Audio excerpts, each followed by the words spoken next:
Hello and welcome to another episode of Video Game Logic. Today's show is recorded on January the 22nd, 2019. I am your host, Gaming Psychologist, and with me, as always, fabulously and gloriously ready to give out those trophies, Caffeine Rage. And I was able to fit into the dress this year because I have been on a diet. Very sparkly. On today's show, we are doing the VGL Awards. So there will be no topics or anything like that for the news or games that we played. We're going to be dividing them up into blocks just like we did last year, and timestamps will be for the blocks themselves. And then within, you can search through to find the different categories and winners and such. Hi, Rage. Ha! So, real quick before we get started, we completely missed our very first week ever. And in case anyone is wondering, that is because I wound up in the hospital for several days and was unable to either record or put together some sort of backup content. Well, to be fair, the pancreas is a highly overrated organ. Yeah, mine, it just sucks. I don't need it. I just melted it. My body just melted it. So, I mean, I'm not going to... Medical stuff can get really squeamish for people. I'm okay. Spent a few days in the hospital. I am recovering. The operation was a success. Yes. So, if anyone has any questions or whatever, you can always feel free to message me. I'm not weird about talking about it, but I do know that a lot of people would not appreciate hearing all of the gory details of my medical escapades. So did give a pretty good clue. You did indeed. But I could get much more in depth about it, but we're back. We're doing our show. Maybe we should have some of the Franken episodes available, the files form. So in case of emergency, I could throw something together. We can do that. They do get pretty hefty. I've got them in my Google Drive, which I've got pay for the 100 gigabyte space. Yeah, either that or finally get around to upgrading my Dropbox. Yeah, we'll figure it out. That's something that we should have a different business meeting for. We have a couple that we actually have on the docket that we've been meaning to talk about, but that's during off recording time because we do have another thing to talk about is a community refocus that we're going to be doing going forward. Indeed. We are going to be making some changes. I think we still need to work out a few small kinks with what we're going to be doing. Yeah, well, also, we probably should talk about it on the Discord as well. A community refocus should probably get some feedback from the community itself. Fair play.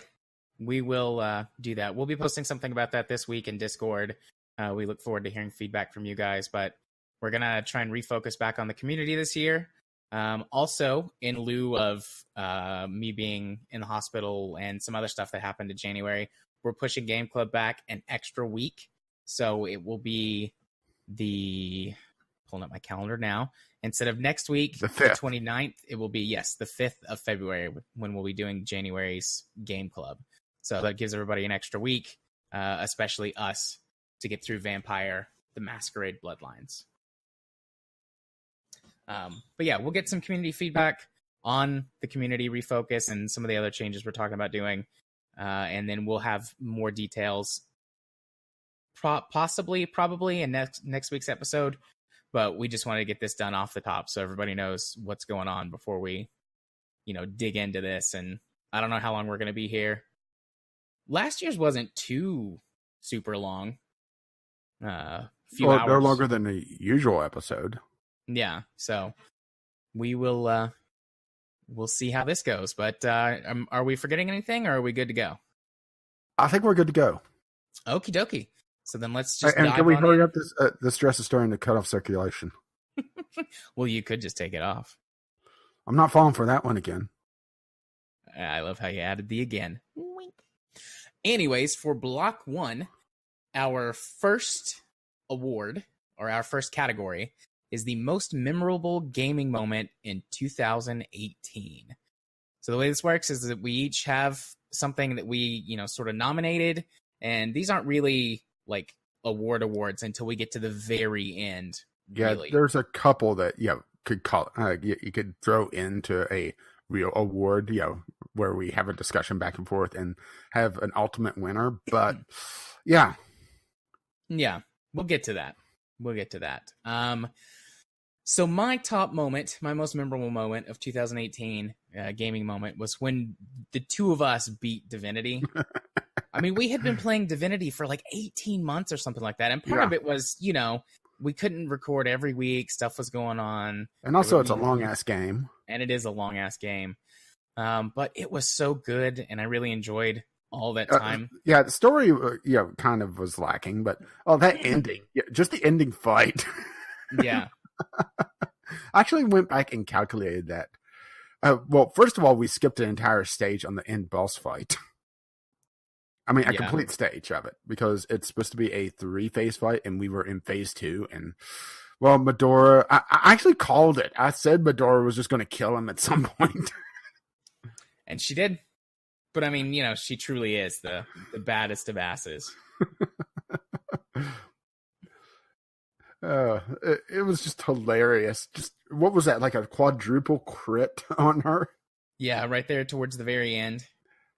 It's like thousands of damage. Something like 4,000 or 5,000 damage on a boss that only had a few thousand, or I would say a couple tens of thousands health, but its big thing was massive resistances. Yeah, but we were countering all of its resistances. We were making it weak to stuff. Mm-hmm. So, well, it turns out it was also weak to just a giant sword getting shoved up its ass. Lots of things are weak to just giant swords, I have to say. I mean, I'm pretty weak to a giant sword. I don't know about you, but... well, I'm fatter, so, I have more natural armor, it would bounce a little bit more. Oh, maybe. I don't know. I'm pretty fat, too. But yeah, just, it wasn't... that. It's a good game. To me, there's not a ton of stuff in it that's, like, super-duper stand out. The combat system with sort of all the combos and things you could do was really cool. But, towards the end of the game, the story and kind of falls apart. And there's a couple of sections, like the forced stealth section and the part where you can completely miss one of the things you need and get stuck, which we did. And we had to look up a guide on how to do it. Like, there's some... No, we consulted the Oracle. We did. Well, you're right. We consulted the Oracle. So, there are some pretty bad aspects to that game and some very frustrating things, but just the experience of playing through that whole thing and then finishing it up with you was... Well, it was more the mechanics than anything else, because this is a victim of early access where it was in a long development cycle. So it's 3 major maps, I would say. Yeah. I would, or 2 major maps and then a big dungeon at the end. It really is semantics there. The first map, the first third, or the first half of the game, somewhere in there, was highly polished because that's what they practiced. That's what they polished in early access. That was the map that they worked on over and over and over again. And there was a drastic difference when you hit the second map of just the level of polish. It was still a good game, but it wasn't nearly as good. Yeah. And then by the ending, it was very linear. There was really only one place to go and not a lot of exploring to do. Not as many side quests and things like that. Yeah, and honestly, the final boss was a little bit of a letdown because it didn't really kind of focus on the inner mechanics that the game had focused on before then, toying out with the different elements and different services and trying out different tactics. It did a little bit, but it was more trying to counter the just immense resistances. Yeah. So that's mine. What's yours? Well, mine is a more somber note. It is really the outpouring support and the stories following the death of Total Biscuit. This is, well, should we just go ahead and roll this into my biggest surprise of the year as well, and have this, because it's essentially the same event, only different sides of it. Right. So the second sort of category as biggest surprise of the year, and it could be anything related to gaming. Which so Total Biscuit was, the consumer advocate, the really the champion of the consumer. He wasn't the biggest gamer on YouTube, but he was one of the most well known outside of the gaming sphere. So him just, well, it was a protracted disease. It was long going, but he went downhill quick at the end, which is typical with cancer cases. But yeah, kind of when it's over, it's over. Yeah. So it's just, yeah, it was a surprise just how quickly it happened, because he was it happened in within 2 weeks of him talking about his chemo no longer being effective and seeking alternate treatments. Yeah, it was I think they did 2 more episodes after that he was on. And then there was one episode where they were talking about, hoping to have him back because he was in the hospital because he had fluid buildup in his chest that was putting pressure on his spine and was giving him some real pain. And then it was just a few days after that he passed. I mean, it was just amazingly quick. But my most memorable gaming moment is not his death itself. It's the outpouring of support to Jenna and their son Orion, and also all the stories coming out. Hearing the developers coming out and talking about how Total Biscuit saved their company because he covered their game in a WTF Fizz. Him supporting consumer advocacy, and just being a shining light in a rather shitty field that is game journalism. I think that's a fair thing to say, even though he didn't call himself a reviewer. He didn't really call himself a games journalist. He called himself a critic. And honestly, we lost a lot when we lost really our only critic. Because, nobody else calls themselves a critic. And there was really, there have been a couple of people who have not stepped in, but have stepped of become, like Sid Alpha. People have called him essentially the Diet Coke of Total Biscuit, which I could definitely see that. It's a shame that he has a day job still and he hasn't gone full time. Yeah. But, obviously, YouTube is in flux right now as well. So it's tough to really hold it against them saying, oh, you should just make the jump. You are totally big enough when YouTube is just so uncertain these days. Yeah. And we both talked about how, TB had personally influenced us in our gaming and the way we approach games and things like that. And still sometimes I think about, think back to like the videos and stuff that I've seen of his when I'm trying to evaluate something either to talk about on the show or even just like, how do I feel about this, news article or this announcement? Or I think of him whenever I see a shitty texture and I go rub up against the wall. Yeah. Yeah. But, I've said to people before, like, people have asked me like, oh, who's someone that you look up to? Who's somebody that like inspires you? And Total Biscuit has been on that list for me before because, he not a perfect man, full of faults for sure. Oh yeah. But he's someone that should have never been on social media. I think that's fair to say.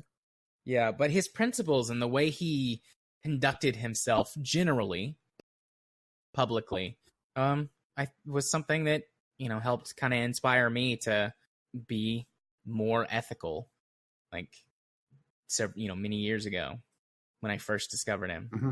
Like, it wasn't something that like completely changed my life. I'm not saying like, he completely like reformed me, but there was a period in my life where I was I wasn't as ethical or as moral as I am now, just because my life experiences were shaping me and I wanted to be better. And that was something that I used to help me determine that. So, hey, it sucks that he's gone. Yeah. And trust me, there's been many times since then that I've thought, oh, what I wouldn't do for a Total Biscuit video right about now on this. Yeah, same. I talk about X for so many minutes. Yeah. I've kind of turned to Sid Alpha and then Yang Ye Yeah. and Jim Sterling to sort of be a trifecta that makes up as much as it can for that. Yeah, even the three of them combined, they don't equal Total Biscuit. Not by a long shot, in my opinion. No, definitely not. Yeah, and no, it's not just the voice. It's just the astuteness of his critique, you know? Yeah. And hearing Jenna talk about him critiquing his waking dreams in his final days. I mean, that says something about him, huh? Yeah. I mean, he was very passionate about what he did. Mm-hmm. But yeah, and obviously, biggest surprise is just how quickly things went south for him, because he was talking at the first of the year that he still had a chance about this. He was looking at new treatments. Mm-hmm. They were looking at some experimental stuff. Mm-hmm. But yeah. And I guess I could throw in, my biggest surprise also is just the aftermath as well. Them, or I should say, Jenna, almost losing the house and now is moved to Korea. That seems out of nowhere. But then again, I haven't been following the Co-optional podcast as much, and the Co-optional podcast has seen a huge hiatus. Yeah, she took a trip to Korea for something to do with StarCraft. Mm-hmm. StarCraft and 2, she just esports. Yeah, and she just fell in love with the place. And you know what? I mean, good for her. I mean, I could definitely understand, needing to, get rid of the house, because there's just way too much there. Yeah. I mean, I think what she's doing, a lot of people might think that she's running away. And perhaps to some extent she is. But, I mean, this is what she needs to do to cope and to move on with her life. She's still very young. She's what, is she in her early 30s? I think so. So, yeah, I mean, she's still young. She's still got a lot of life left ahead of her. And it would be a tragedy if she was one of those people who just sort of dwelt on that loss for forever. And how she grieves and copes and moves on in her own time is something that no one can decide for her. So I'm glad to see her doing something. Mm-hmm. I mean, that's not what I would do, but I'm not her. So I'm not gonna, judge her for that. Out loud. I mean, I've seen people do a lot worse things than, pack up and move somewhere and start over when they've had loss. Mm-hmm. I see that pretty frequently, actually. So, comes with the territory of what I do. But I don't want to jump over and cut you off if you have more to say. But I don't think I have anything else. No, I think we've talked about this. Honestly, not enough, but enough for this particular topic, because we did a Total Biscuit special essentially before. Right. So right. Okay, so my biggest surprise of the year was also a slightly sad thing in playing it, but it was Florence, which is a real game that uses the strengths of a mobile platform, the touchscreen and accelerometers and things like that, to help tell the story. And the episode where I actually talked about the game from several months ago, I went into a lot more detail. If you missed that, or if you're a newer listener, and I won't spoil it, but it genuinely does use the mechanics of the touchscreen to help tell the story of a relationship between two people. And the music is wonderful, and the art style is beautiful and brilliant. It's made by a small team. I believe they're in Australia, or perhaps New Zealand. And that's not me saying that New Zealand and Australia are the same place, guys. I know we've got some yes, you are out there, but I think they were from one of those two places. I could be sure to send all hate mail to JMA4707 on Steam. You mean on Twitter? Because that's no, just have it sent to you directly. Oh, okay. So JArthur47, because you said JMA. But yeah, I mean, Florence was a huge surprise. It was like $3 when I got it on mobile, and it is well worth the $3. I don't know what it's at now, or if has or gone on sale. But I look forward to playing future games from this dev team. I believe they've got another one coming out soon, so I need to actually check up on that later. But yeah, that was the biggest surprise for me in the year in gaming related stuff. Yeah, and since we had the bubble game here, I will say that we axed the bubble game title or the award this year because honestly, I had nothing. I was able to eventually think of something, but I wasn't strong enough on it to really care about it. Yeah. I mean, most mobile games are garbage. Eventually, there will be stuff that breaks into the market that's really good. It just has to happen by like law of averages. But I mean, most shovelware nowadays goes to mobile, I think. Or Steam Direct. Or Steam Direct, which we will get to later. Yeah. Oh boy, that's going to be fun. Yeah. So, all right. The next category, It's Still in Early Access Award. So this goes to the game that we can't believe is still in early access after all of these years. My pick was Factorio, which has been in early access for, I want to say 4 or 5 years. I could just go on Steam and look it up. It originally released in 2016. But it's been in early access for longer than that. It came to Steam. Yeah, that's when it came to Steam. In 2016. I believe it first was for sale in a year before that. So it's been in early access for 4 years, give or take. And I mean, it's a completely playable game. And it has changed quite a bit over the last couple of years. They've made major changes. Our plans for release come as part of an ongoing process. We're constantly adding new features and content. I'm not sure when they updated this, by the way. We feel the game is complete. We will release the full version. Our current estimate is that it will take us 8 to 12 months. Okay, so on Steam, it says we've been working on Factorio for over 5 years in the early access. So 2 years before it came to Steam, it was up for sale in early access. And according to this, they sold 110,000 copies directly on their website. So, quite the number, huh? Yeah. I want to go back and play it because, I mean, it's not a whole new game, but they've made some massive changes since the last time I did a playthrough. I know some people in the community have been playing it a bit here recently. I haven't been able to join in because they started playing around the time I got sick. But I don't know if I will or if I'll go off by myself or we could do something together or whatever. I don't know. That's something to figure out later. But yeah, I've been meaning to go back and play it and just see what's different. Well, mine is Snow. And now you remember this one, right? I forgot about this game, honestly.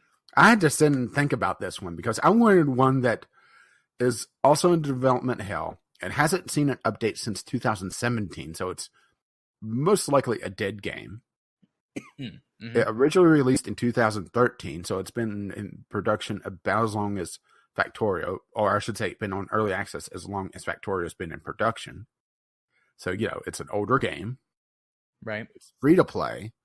And I had a lot of promise that was absolutely squandered because they put everything behind a damn paywall.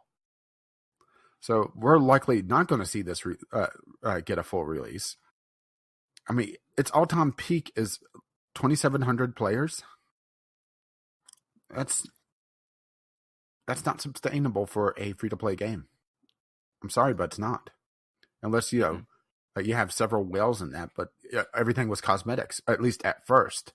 Then they started paywalling everything. And it's a real shame because, they got outdid by Ubisoft with Steep. Granted, Steep isn't a great game, but it's a complete game. Yeah, there's more to do.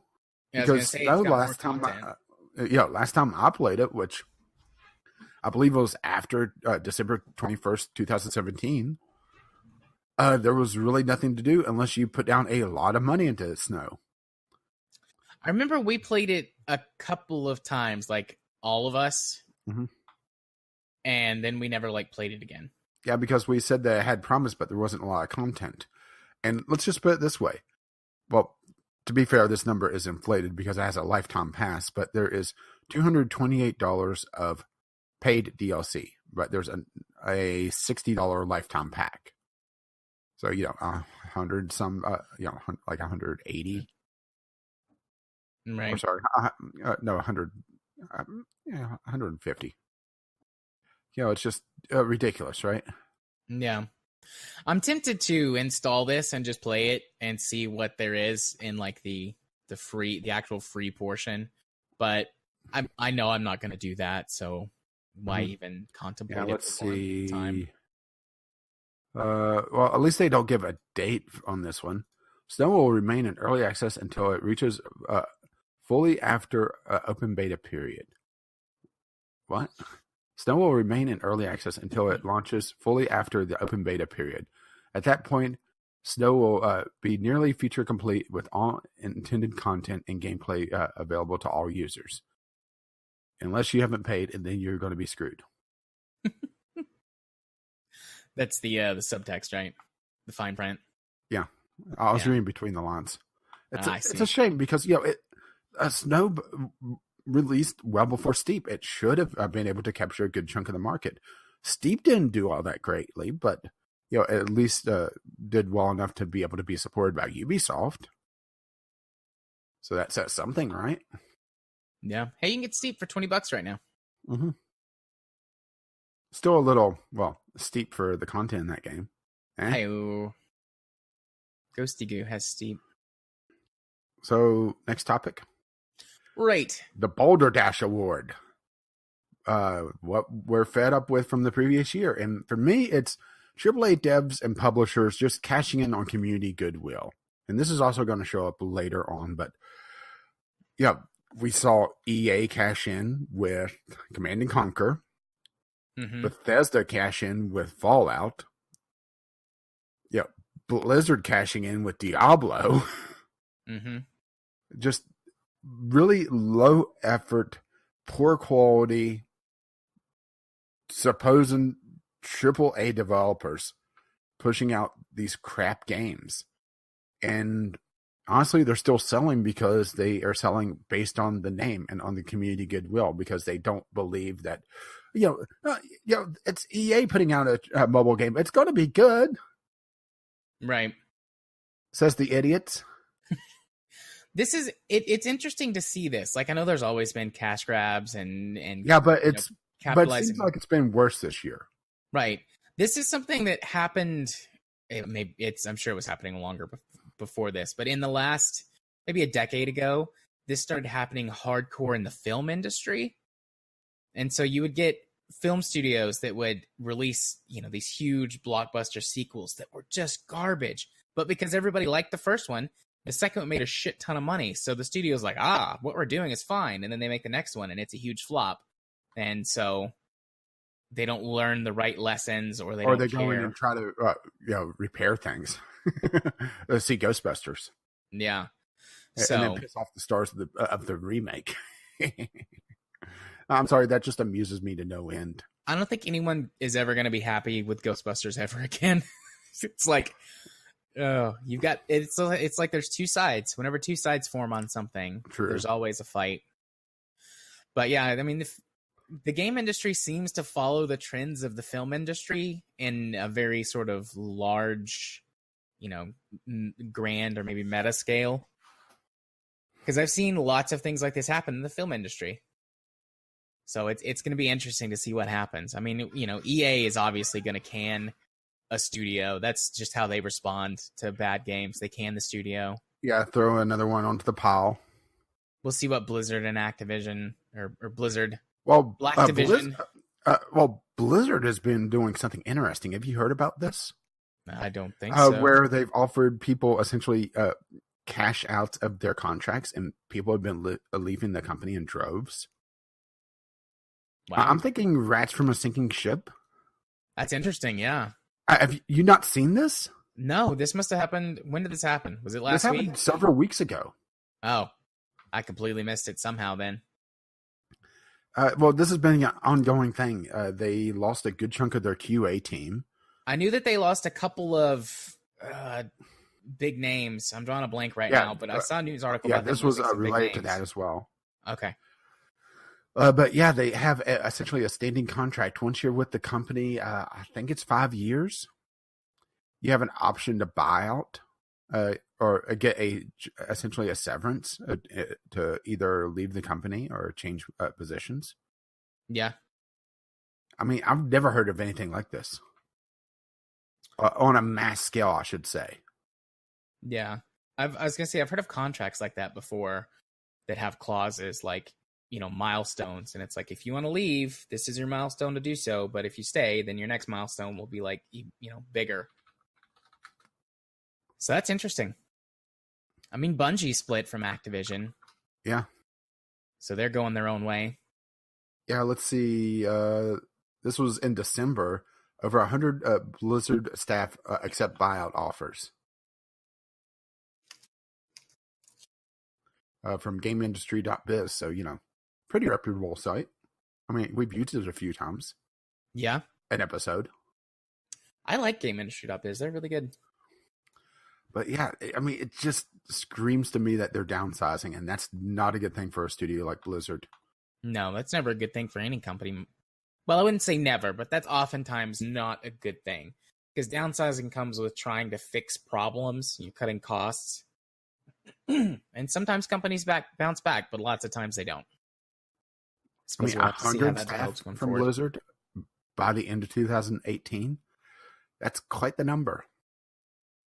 Yeah. And losing Mike Morhaime as well. A co-founder. To be fair, he was only there as a temporary position these days, but still. Yeah. I'm not expecting, I was about to say, I'm not expecting Blizzard to keep up with their current level of quality, but Overwatch isn't doing all that well. I wonder if they're going to go start... Heroes of the Storm, well, it got canned. Or the esports side of things, and they've essentially shelved development. It has a skeleton crew essentially just in maintenance mode. Diablo, it has a mobile game. And hasn't there been a lot of outcry about the new WoW expansion? Not that I heard. I heard people complain that it was in a very poor state at launch. There was, at launch, there were some pretty big complaints about stuff, but they have been doing this sort of, episodic release schedule with updates. It's like, as the story unfolds every couple of weeks, and part of that has been pushing updates. And as far as I know, most people are happy with it now. Maybe it was just a bad launch. Yeah, it did have a rocky launch. Which is a bit unusual because usually, at least lately in the last, several expansions, there's been some server issues, of course, because, everyone and their mother shows up.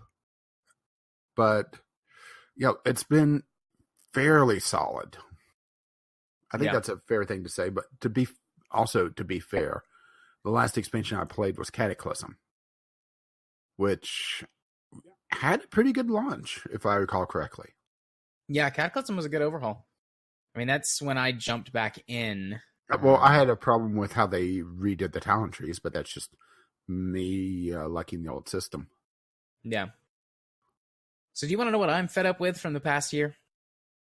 No, because I could read it right here. Fucking loot boxes.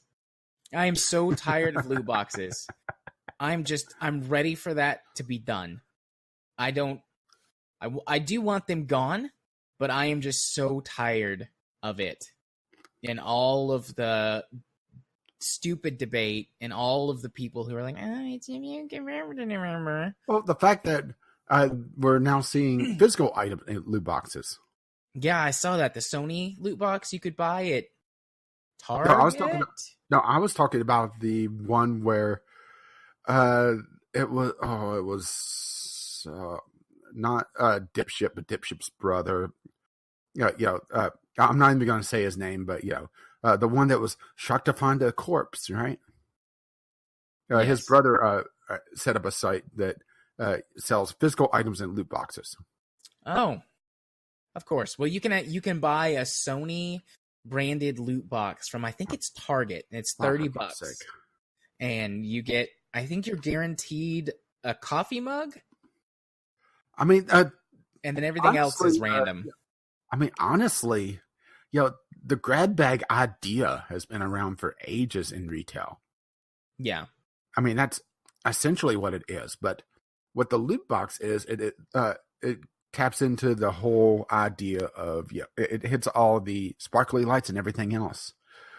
Damn it. Now I'm blanking on the kids' toy that is essentially a loot box. It's a girl's toy, so you may not know this, or maybe you do, where you open it up and it shoots confetti out and it has a random little doll. I saw this on a video somewhere, and I'm blanking on where I saw it. They opened it up and it was like, I saw this and thought, holy shit, it's a physical loot box.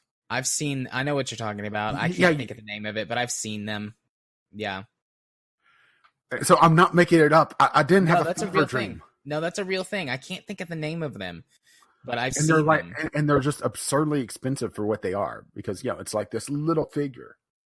Yeah, my cousin was into those when she was a little bit younger. She's 15 now, but a few years ago, she bought a whole bunch of those.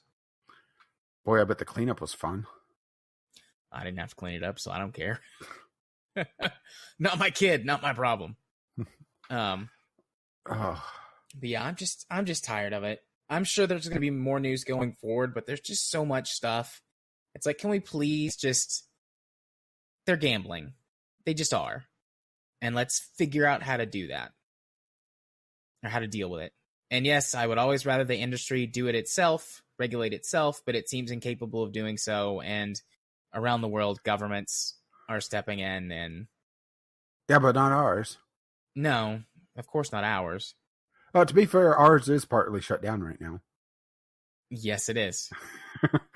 And I could hear you wanting to rant about that. He finally won something. Longest shutdown ever. Well, I mean, he had most days golfing. Yeah. Okay, he's got two things. Play stupid games, win stupid prizes. But we should probably not get into politics right now.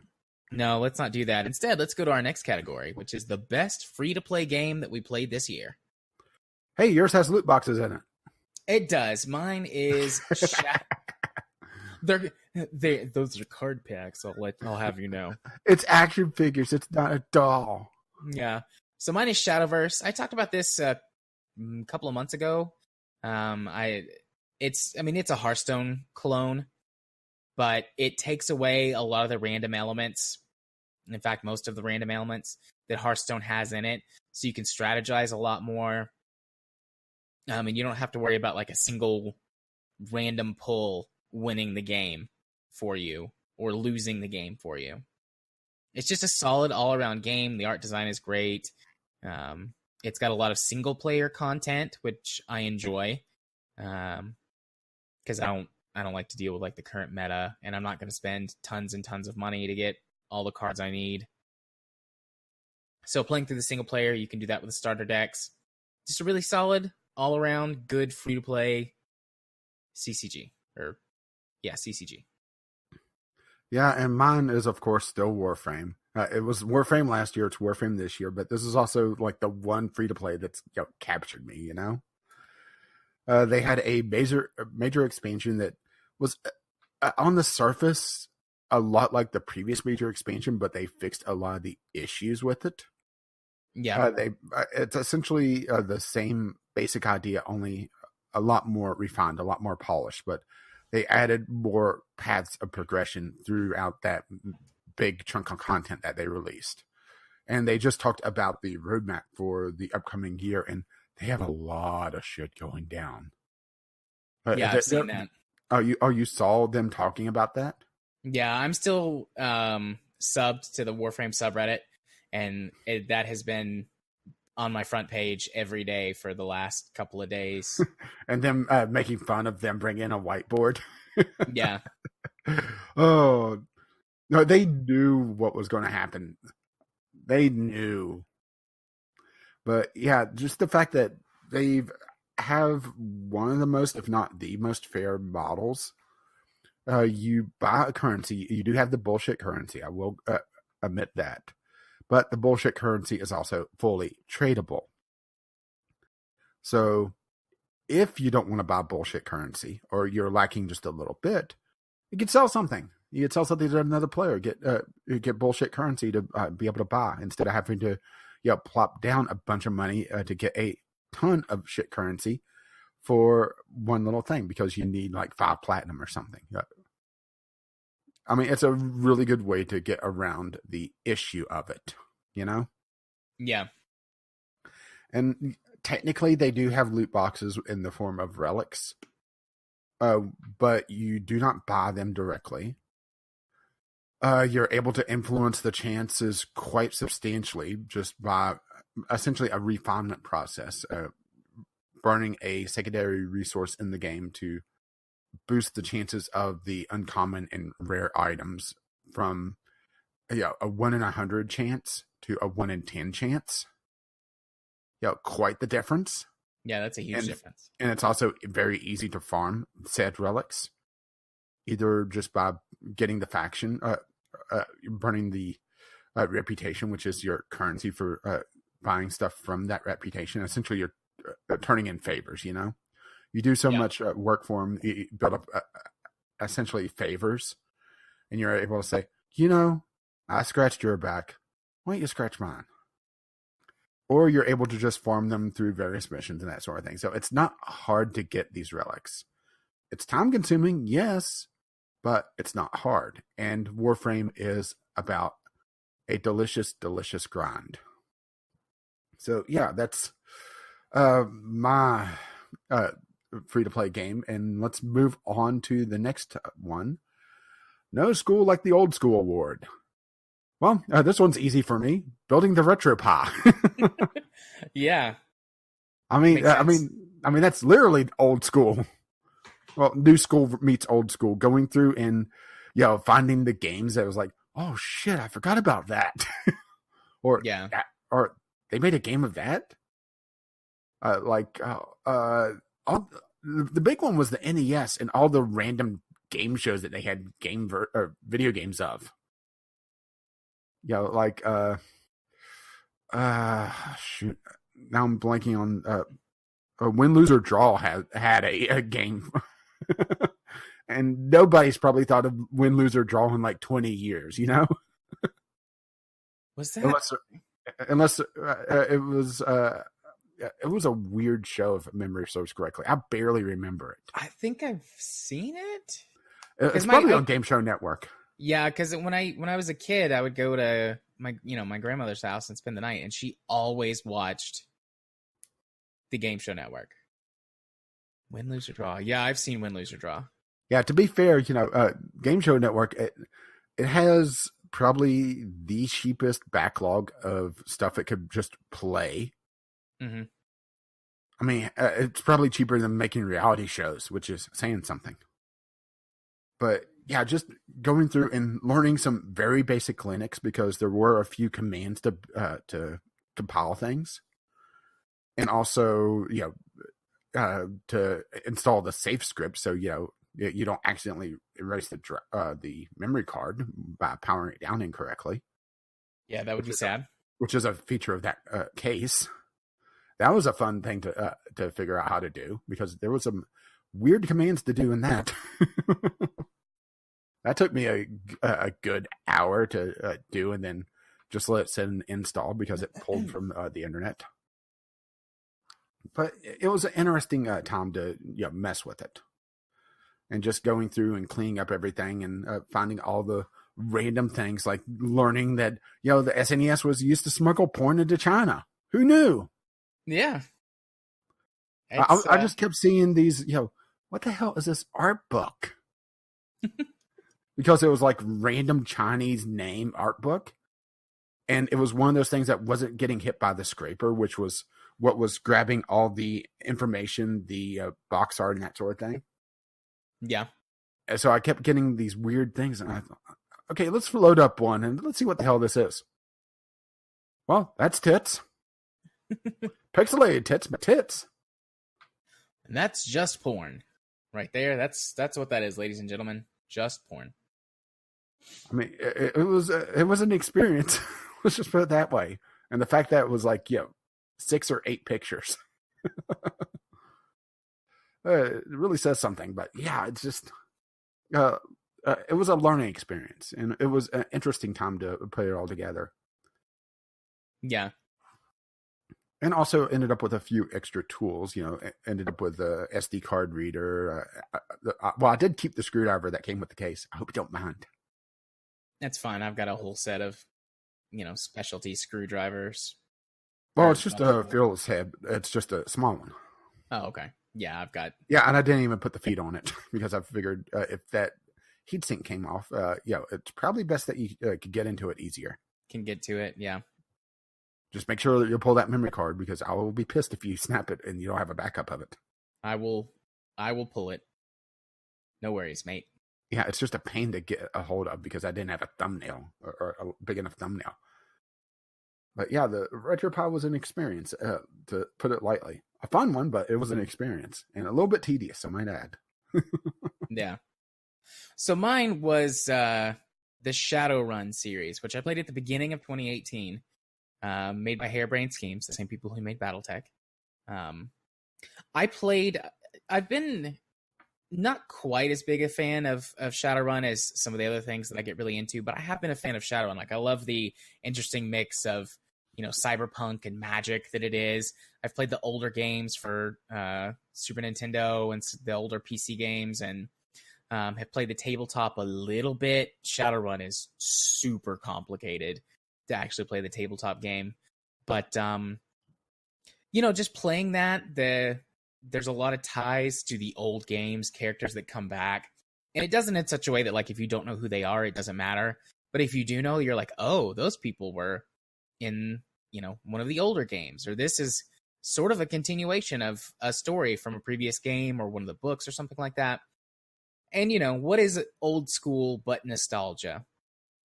And I'm like at hitting that point in my life where I'm like nostalgic for things from like 10 years ago. And welcome to getting old. Yeah. So like 10 to 15 years ago. I would say you'd be turning gray, but you already are. I already am turning gray. 10 to 15 years years ago. ago if I'm turning gray or if my hair's just turning fine. I can't tell which. Super fine. But that was around the time that I started getting into this sort of stuff. That's when I first started playing D&D. I got a 3rd edition rule book. Started DMing for my friends. We'd all go over to my friend's house and play D&D because his house was kind of in the middle of all of the rest of us.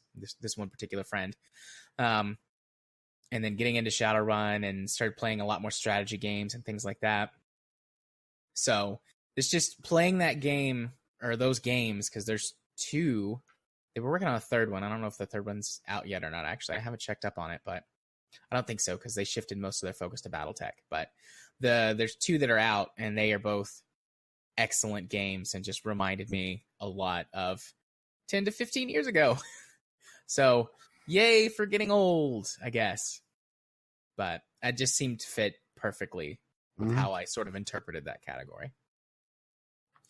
The final one for Block 1 is the Reconsideration Award. This was one of our new ones, right? Yeah, this is one of the new ones. Basically, a game that made you reconsider it either positively or negatively for one reason or another. And I created this award so especially for mine. So go ahead. Okay, so mine is No Man's Sky. I've talked about this earlier in the year when they've released their last couple of really big updates and how they have really turned the game around. And I came back to it earlier this year and put, 30 hours into it, despite the fact that it wasn't, at least at the time, I don't know if it still is or not optimized for AMD GPUs. So I was dealing with some pretty bad frame rates and hitching and stuff in certain places. And I still was loving every minute of it because they fixed so many of the problems that plagued the game at launch. And even when I had come back to check it out a little bit later with some of the improvements that they made, they still have fixed upon and added so many things to that game.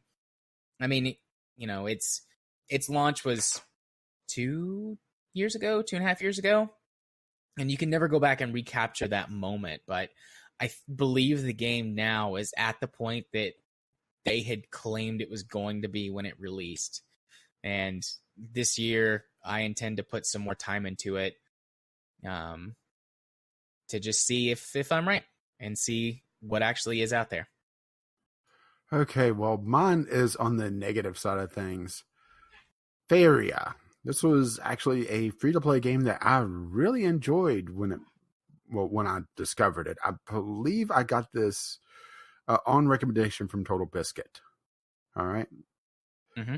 And during the year, they announced that they were no longer going to be free-to-play. They were going to go to a pay-to-play model. Essentially, think of it like Guild Wars, where you buy into it and then you get so much, but then you could also get the card packs as well to fill out your roster. And also they revamped their crafting mechanics. So instead of the Hearthstone-like mechanic where as you get excess cards and you build up a resource to create new ones, now it's just, I think it's once every 6 hours you could just create a card short of legendaries. Just boom, done. Mm-hmm. Sounds good on the surface, but they then went the DLC route with expansions and start talking about doing them fairly often, and started to get into a little bit of a power creep situation. And each one is a paid expansion, so you start to see the problem here. On top of this, because they went from free to play to a paid experience, to be fair, anyone that bought into, or I shouldn't say bought in, but played the game before the pay to play launch, got to keep the base version. But they paywalled all the new content. And as of right now, they have that. Now, mind you, this is a CCG, so player count is slightly important for proper matchmaking. Indeed, as it is with all multiplayer. 24-hour peak, and you could tell that this is going to be a low number because I'm pausing. You're dragging it out. Yeah, the death on this one is pretty drug out. 147. Ooh, that's no bueno. They have fewer players in Artifact, and that's saying something. Right now, they have 112 players. And just, if you go to the Steam charts, you could see the big peak of just before they went pay to play of 3,638. And you may be thinking that's a pretty low number for CCG, and that's because it's a strategy game on top of things. It still is a rather unique mixture of CCG and strategy. But the problem is that it's two niche markets that the Venn diagram doesn't really overlap all that much to begin with. And on top of this, they also canceled their mobile version, which was just idiotic because the mobile version was perfectly playable. And it would have been a good catch for people on the go because matches weren't that long. You would think that they would be a longer match because of the strategy component. But I would say they were 15 minutes, which is probably a little long for mobile, but not overly long. No, 15 minutes I think is pretty acceptable for mobile. I mean, they seem to shoot for like a 5-minute sweet spot, air quotes sweet spot, but I like between 10 to 15-minute matches, honestly, like on a mobile game. Yeah, especially since this has a strong strategy component on top of it, of building up the map as well. And there still are decks that are more of a rush focus that could do the sub 5-minute game, but those are the rarities. And there's also mechanics in the game that prevent you from dragging out the game too long as well. Kind of countering some of the trouble Hearthstone could have, where two people build up too much and they can't kill one another. Right. Until RNG just says you die. Yeah. Or you get to the death counter and take too much death damage in Hearthstone, like whenever you run out of cards in your deck. Yeah. Yeah, I mean, let's just put it this way. They went pay to play, I believe. Well, unfortunately, this says the average players. It looks like it was in April, but yeah, that's their peak. I'm not sure if that's when they went full pay to play.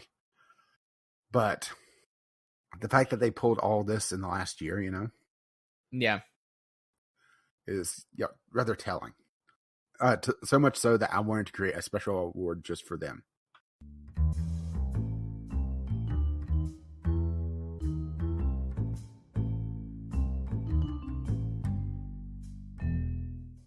All right, and we're back for the first category of Block 2, which is the Off the Wall Game Award, which is the strangest game you've played in the last year. So for me, I played a lot of odd games, as I always do, but the one that sticks out the most in my mind, and probably always will forever, is Gender Bender DNA Twister. That weird anime or manga style visual novel that also had other game elements in it, with a weird story about the crazy science experiment that flipped everyone's gender in the entire town. And then somehow people started turning into monster girls and that sort of thing. Mm-hmm. Yep. It was just weird and wacky, but it was like fun and bright, and like if you like that sort of odd or weird or whatever you want to call it, or if that's your fetish.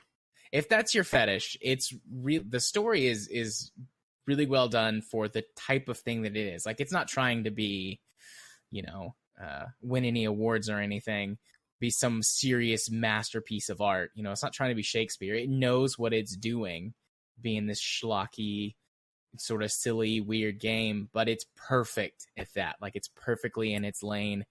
The concepts are weird. It does explore some deeper things. There are certainly some stories that explore some deeper aspects, but there's also some stuff that's just like totally weird and off the wall. And there's a bunch of different endings. There's one true like canon ending, but there are a ton of different choices you can make throughout each of the storylines and get different endings for each character that you can play. So wacky, weird, but also incredibly enjoyable.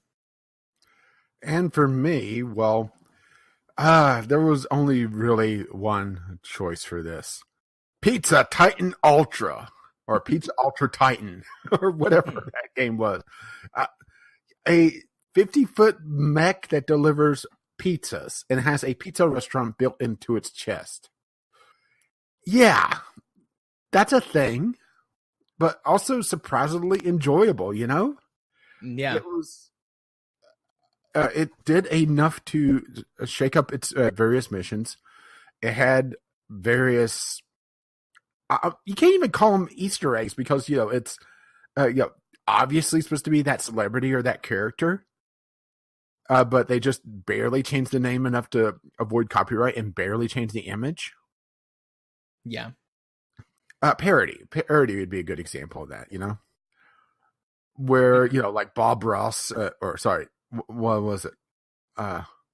Rob Hoss or Rob Boss was talking about happy little pizzas, and each character also tied their personality into the mission itself.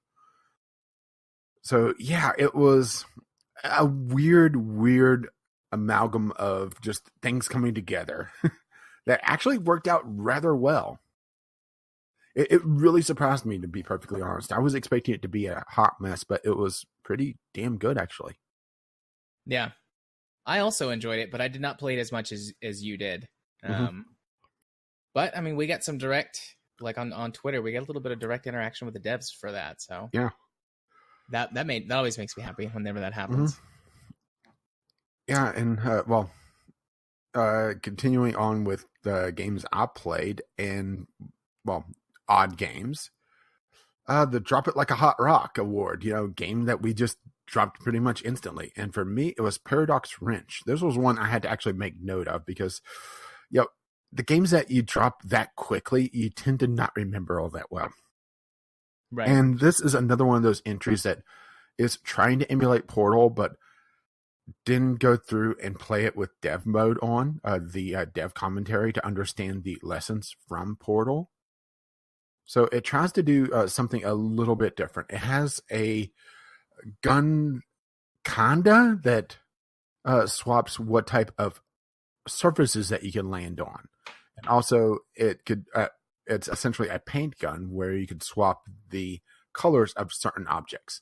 The thing is, it just kind of throws you into the deep end after a couple levels and just doesn't explain any of its mechanics, which really, really frustrated me. And this is a trap that a lot of these first-person Portal-like games fall into, is just they see they see Portal in this case, but it's a trap of any kind of knockoff game, even though knockoff is probably a strong word for this. These games that just don't really understand all those lessons of the game, and they try to just emulate it. Yeah. And they don't, they put their own twist on things, but don't really explain things. They don't cook the concept enough. Because there was some interesting things about Paradox Wrench. But because they didn't explain how to handle the game mechanics itself, well, yeah. I ended up dropping it, like a hot rock. Well played, sir. Well played. For me, the game was Mechs and Mercs Black Talon. I had heard a lot of sort of mixed reviews about this game, and thankfully I only paid a couple of bucks for it. Otherwise, I would have been very sorely disappointed. But it's one of those games that the first couple of hours are pretty good, and it's like, okay, there could be something here. And then after maybe hour 3 or so, the game just turns into a slog. The AI is ridiculously stupid. The difficulty, most levels have never-ending enemies until you capture the objectives that you need to. But you have limited resources. So you have to basically always be pushing forward, or you're just going to be dwindled down over time. Occasionally you can find occasionally you can find a defensible position on a map where you can rotate your troops and get them healed up and get ready to push forward. But it's just boring. I could even get past that if the AI wasn't so brain dead. But they just basically kamikaze you constantly. And that's the only thing they know to do, unless a specific mission has them pathing towards a certain objective or something like that. And after the first couple of hours, like when you get your first mechs and you're able to do some customizing with them, and you can completely customize each of the squads. Well, I say completely customized, but you can do things like set up different weapon groups for them. You can split squads like half and half. So if you want them to be, part like half the squad have shotguns and half have sniper rifles, you can do that. It's kind of silly, but you can do things like that to give your different groups that you create different sort of purposes. And there's RPG mechanics to it where that they level up and you as a commander level up.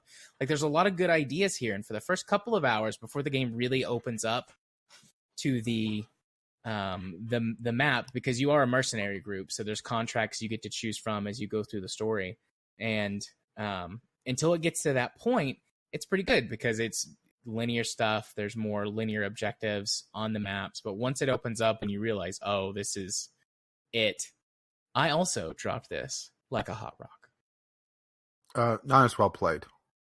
Yeah, because you did it first, but imitation is the sincerest form of flattery, right? No, I thought it was just laziness. Well, I'm pretty lazy too, so I got it either way.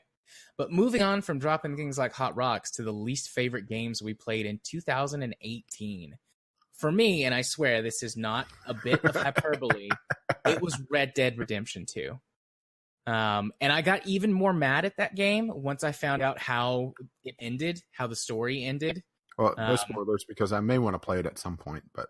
Right. It's bad. It's that bad? So, yes. So, you know how my biggest gripe with the game is how it basically just constantly wastes your time with tedium and dealing with just having everything takes too long. 2 or 3 seconds to pat down every person when they die to loot them. You have to pick up every single item individually if you're picking something up, and it takes 2 or 3 seconds. It's like 5 seconds to get on and off of your horse. The game constantly forces you to put weapons like back into your horse inventory and only carry your pistols around, and you have to go back and get them. Just all kinds of stuff like that. It just wastes so much time. And then, which I won't say what the spoiler is, but there's a thing that happens in the game, and then that problem gets worse, and it continues to get worse for the rest of the game as a story conceit. And I was going to say, but you don't want me to spoil, so I can't say what it is. But there's a thing. I can take my headset off for a few seconds. Do you want to rant? No, it's okay. I can keep it inside. But yes, Oh, it makes that problem even worse. Adding additional things that you have to do, and then making a lot of the stuff that you had previously done take even longer. So it just, to me, the game is just a big waste of time. Compile that on top of all of the problems within Rockstar themselves, both how they treat their dev teams and how they treat players more like just like wallets, like just things to bleed money, with how many problems the online mode has. It's horrible in my opinion. So yeah, least favorite game, 2018, Red Dead Redemption 2. What about you? For me, it would be The Flood. And I use the term game here loosely. This is a narrative experience. And according to the Steam store page, a 5-minute narrative experience. And they're not wrong. And to be fair, it is a free-to-play game, but it's one of those things that, why, right? Yeah. It's a visually appealing game, and actually got a review code of it, which, the fact that they sent out review codes for this is a little shocking. But 5 minutes. It's so short that it's just mind-boggling. And it was just, it left a foul taste in my mouth when I realized, what, this is it? I mean, it doesn't even really give a good narrative. It's an experience game. It's like those games for VR where they are experiences and very, very short, only, it doesn't have the flash of VR. And it's 5 fucking minutes. Right. I remember you talking about this game, and you were like, I mean, you can do it over, but there's not really much reason to. Yeah, there's no point. There's no collectibles. There's the story is incredibly basic. It tries to be deep, but it just falls flat. It's just going down a river. Right. A lazy river. Mm-hmm. Not even any rapids to mix it up. Yeah, and now for the complete opposite of a 5-minute game, the Time Sink Award. Excellent segue, my friend. The game that we played for at least 50 hours or more. And, well, for me, that would be BattleTech. And one of the many times this game is going to be mentioned tonight. Indeed. The first of a few. Yeah, BattleTech, this was the Game Club game that I played the most this year. Or this past year, I guess I should say. And there's a lot to it. It's one of those games that's easy to pick up and learn, but very hard to master. But at the same time, the game also kind of dicks you over in certain ways that starts to get a little bit predictable. So, but it's something that only really comes out when you get to the Time Sink Award levels of gameplay, where you start to see, okay, it's this map. If there's going to be an ambush, it's going to be either here or here. But that's just the fact that, I played it so damn much. Yeah. So I won't talk too much about it at this point, because at the end of my list, it's there a few times. But, we have a rule that aside from the, in all the normal categories, we can only use a game twice. Otherwise, BattleTech would have been here also, because I played BattleTech for 401 hours in 2018. So that was the game I played. I played BattleTech more than I think most of the rest of the games that I played combined for the entire year. Some of that was right time or good timing when it released, I guess, because that was right before I started my new job at the clinic. So I wasn't for 2 weeks, I wasn't seeing any clients. I was just at home. My kid was at school. So I was just playing games like crazy before I started work. And when I say games, I mean BattleTech like crazy before I started work. And it was the Game Club game for that month. And then I started modding it and creating my own mods for it. And then I took a pretty big hiatus until the recent first DLC or expansion or whatever came out. And then I've been hitting it pretty hard. And I'll save some of that probably for talking about later for when I talk about why. Yeah, you got to save it for your own talk, because you really should be talking about your game right now. Indeed. So the game that I picked, because there were I think I had 4 games that I played for more than 50 hours in 2018. The one that I choose to go with or to put down was Elite Dangerous. I picked Elite back up around the start of the new year. They had a really big expansion, or no, they moved to like their next season. So they do several large updates or expansions or whatever per season.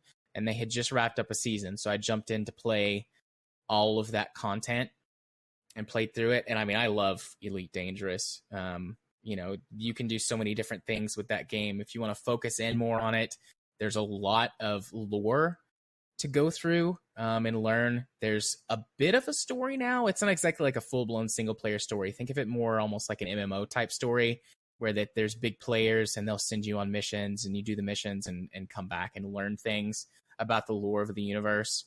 So there's a bit of a story that's in it now.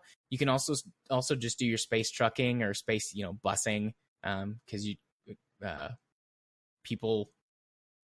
passenger transportation. I had to find the word there for a second. Passenger transportation is a thing you can do now. Milky Way truck sim? Yeah, pretty much. You can also go mining. They revamped the mining system a lot, so I did that. They've completely revamped the modding or the mining system for this newest. Sorry, no fishing just yet. Never mind then. But I mean, they had added the content where you could land on planets for the last one. So, I put 50 or 60 hours into it, just going through a lot of the new stuff. And I'm actually getting ready to do that again with the latest expansion. They've added asteroid cracking. So you can actually do like deep core mining on asteroids for ultra rare materials and stuff. And I'm all about cracking asteroids. So I'll be getting into that at some point this year. I don't know when, but at some point. Indeed. And I'm looking forward to that. Definitely looking forward to that. So, Discovery Queue. We've been doing Discovery Queue for a while now, and I think we added this category this year for best Discovery Queue game. We started keeping track by we mean me. Keeping track of all the games that we had in the Discovery Queue and then picked one. Maybe we should have done worse for Discovery Queue as well, but we typically just toss those and don't really talk about them. So something has to be uniquely look bad for it to show up as a worst game. I typically just avoid those. Mm-hmm. But for me, it was a more recent one, which I did keep track. I had my own document of ones that really stood out to me that I liked from Discovery Queue this year. I didn't put down every game, but anything that was that's uniquely something I love or I'm into. And towards the end of the year, I found this game called Phantom Brigade, which looks like a very modern version of the old Front Mission games, which are tactical turn-based mech battles. So, surprise, surprise there. But instead of it being, the slow BattleTech mech warrior type of mechs, they're sort of in between mecha and mechs. They're bigger and a little bit slower. They're not full on anime mecha, but there is some speed to them, and you do have some sort of fantastic over the top laser weapons and things like that. And the trailer for this game just looks like you took Front Mission 4, updated the graphics, gave it a little bit of a different art style, but very similar art style, and just plonked it down in modern times. So, this game could turn out to be total garbage, but again, it's something that hits all of my buttons. Turn-based strategy games, mechs, sci-fi stuff. I am all about it, and I'm hardcore looking forward to this game. And for me, I ended up getting Life is Strange 2 in my discovery queue list.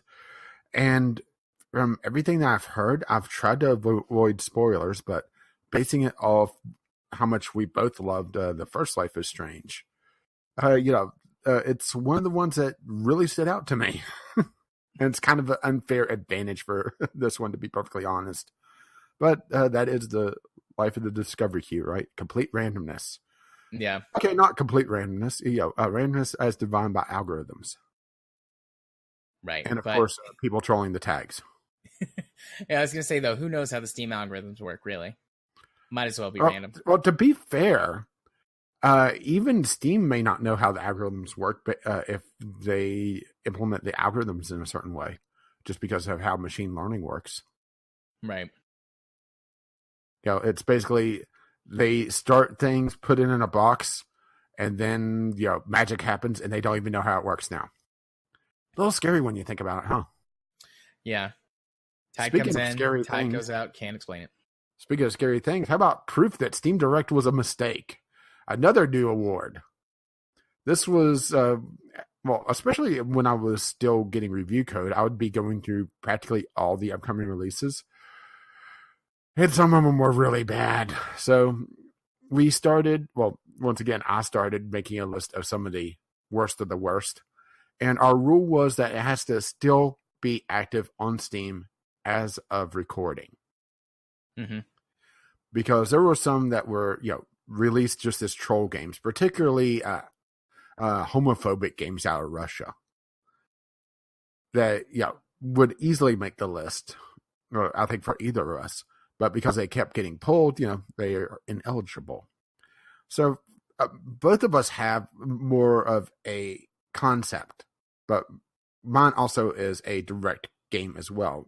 That's also kind of been dipped in the bud, but mine is Achievement Idler Black, which there were quite a few Achievement Idler games.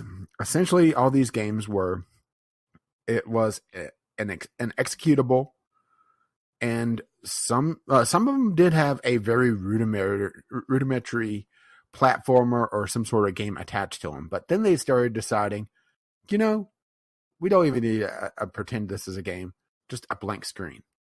And Achievement Idler Black is literally a black screen with a little bit of text on it that says Achievement Idler Black, and then it just starts firing 5,000 achievements in sequence. When it doesn't bug out, because these Achievement Idler games also have a tendency to be buggy pieces of shit and not even give all the achievements, which is kind of ironic, huh? Yeah. The sole purpose of these is just to pad achievement numbers, and they can't even do that right. But Achievement Idler Black, I think, is the worst of the worst because it's literally just a blank screen. Thankfully, Steam did eventually dip this in the bud and made it where, unless you had a certain threshold, you could only have so many achievements. But kids these days, right? Yeah, the kids these days. So mine was, I went through, and again, I kept a list of some things that really stuck out to me as bad. I don't think I kept as many as you, but the one thing that I kept putting on there were these different sort of really shitty, ridiculous, useless anime porn, like puzzle type games. And the most common, or not the most common, but the one that like made the least amount of sense to me were the little tile puzzles where you like click on it and the sliding tile puzzles. And I don't understand this on so many levels. Like, if you want to watch porn or hentai, just go to the internet. 1, it'll be better. 2, it'll be free. And 3, it's not some garbage game wasting hard drive space. I mean, I get that there are, people out there who buy this stuff and like, I get it. And the people who make these games are just shoveling them on there, hoping that they can make a quick buck from that very small amount of people who are into this, or for some reason can't get their porn any other way. Mm-hmm. But I hate just constantly seeing my Steam queue. Like, there would be sometimes that my Steam discovery queue would be 8 of this type of game. And I'm like, I don't want to see this, not because of the porn, but because it's just like, I just want to see real games, not this garbage. So and that happened with other things too, but for some reason the anime porn games really stuck out to me. It might be because there was so much controversy, and they're also so low effort. Yeah, because they were essentially just their asset flip of the game framework itself, because all of them were pretty much the same except for the artwork, and the artwork was typically either stolen or just altered just enough so it wouldn't get reversed image searched. Yeah. So it was just a huge, confabulation of things. But also the thing is that these games would sell because they typically, if they were able to get the Steam trading cards and the backgrounds and everything, they would have anime, and anything that has anime in it immediately gets some sort of absurd multiplier on the Steam marketplace. That's very true. I didn't think of that, but all of the more visual novel anime type games that I have cards for, they are all worth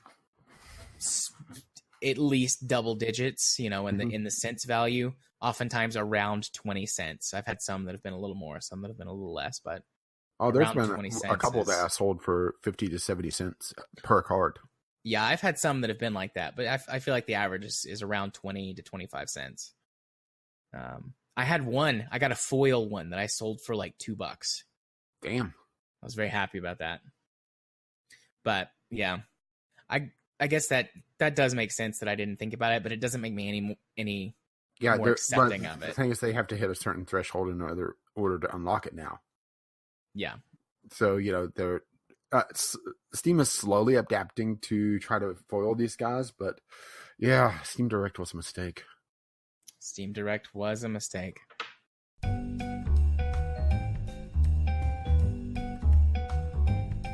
Okie dokie.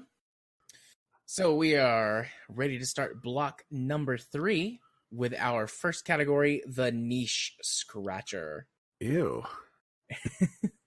So for me, this turned out to be Euro/American Truck Simulator. Essentially the same game. I do know, obviously there's differences because of the different trucks and the maps and styles of things, but essentially the same game, managing a trucking company. Although doing a lot of the driving, especially in the beginning yourself. And just this, there's just something so zen about this game. And every time I tell someone in my life who's not a gamer about it, they're like, but why though? And I'm like, it's just relaxing. It's driving. It's a relaxing drive without the danger of, nodding off or getting too relaxed. Mm-hmm. And I mean, I love driving in real life, I enjoy just occasionally, I don't do it as much anymore, but I used to, I would just get in my car and go for a drive somewhere. Never been before. Enjoy the drive, take in the sights, find somewhere to do a little speeding because I do have a sports car. But, I used to enjoy doing that. And this is sort of a way to do that without, one, like you said, getting out, being in danger of nodding off. I don't have to worry about getting too tired or anything like that. And also, it's way cheaper than to go drive around. And I get to stay home. And I mean, it's great for plowing through podcasts or audiobooks. Not so great for watching stuff because it is still driving. And unless you turn off all of the realism stuff so that, you don't get fines for speeding and crashing into things and whatnot. Honestly, once you get past a certain point, the fines don't even matter. Yeah, I know. But, unless you turn all that stuff off, you need to at least be watching the road. But I spent a lot of time playing these 2 games this year, just relaxing. It was a great way to de-stress and decompress after hard days at work. After dealing with stuff all day with people, just come home, sit back, chill, truck a little, and listen to some podcast or something. Just perfect knee scratcher type of game. And for me, it's actually a bit more niche, I think, because it's the Blackwell series, which is a set of technically not episodic, but episodic point-and-click adventures. They're not considered an episodic game because they were released too far apart, and I think they actually started to release before Telltale kind of really set the standard for the episodic game. But they're a little bit longer than what a typical episodic game would be. But I just got all of them in one single block. The Blackwell series is a set of fairly old school point and click adventures where you control, depending on the game, a descendant of the Blackwell line. So far, I've played 2 different female characters of the Blackwell family. Rosetta, and I'm blanking on her aunt that was also a playable character in one. But they are both mediums. They're not rare. They're not well done. They're medium. I don't think that's exactly what you mean. No, they're spiritual mediums where they're able to see ghosts, and they have a spiritual god by the name of Joey. This essentially 1940s mobster who has the attitude that you may expect, loud, brass, but slowly kind of warms to the different characters. And you go through and it's technically a detective game where you're trying to solve what happened to these ghosts and help them pass on to the afterlife with a larger overarching story slowly unfolding. I'm 3 of 5 games through now. But it's a very niche title because there are a fair number of point-and-click games out there, but there's not a lot of detective games out there. So, this is like a double niche for me, Yeah. And also, this is a more of an old school. It's not Sierra hard where, death is around every corner. But there's some obtuse things that I did have to look up. Mostly because I was just wanting to enjoy the story and not get frustrated. If you're not looking up things and just using the in-game hits, each one's probably about 4 to 5 hours, which isn't bad for this type of game. As a quick bite to go into a larger story. Music is pretty good. Voice acting is slowly getting better. The first episode's voice acting, of first game's voice acting sucks. They still haven't invested in the power of the pop filter. But Joey's voice actor was very shouty. They didn't mix him correctly. And he ended up just blowing out the mic several times to the point where it was just gibberish, which you could probably pass off because he is a ghost. But, it takes me out of it a little bit. So it's not quite there. But, yeah. Right. If you're looking for a niche title, there's one for you. So, on to the greatest disappointment of the year. Anything gaming related. For me, loot boxes. They're still a thing. Yep. Loot boxes are back already? Oh, no. But, it's just the fact that we haven't dealt with this, That's my disappointment. Because I would have thought that, things would have started to move by now to the point where, game devs, game publishers would be a little bit leery, but no. Yeah. It's just disappointing to me. I'm sorry, disappointed! Yeah, I mean, I've already made my feelings about loot boxes known, but it is disappointing that this is still going on. And such an issue, and the fact that it honestly just feels like it's going to get worse. Mm-hmm. It's definitely going to get worse. The question is, will it get better? Because, we could always become an anime podcast. Oh my, that doesn't sound like the worst idea, but the thing is I don't have enough background knowledge of anime. You know, like I could do gaming and I could do film. Those are the two things that I could do without too much, just because I've invested a lot of time in my life to those two things. No, and I like anime. Simple. It's simple. Every week I subject you to the first few episodes of a new episode or a new series. Oh, that would be interesting.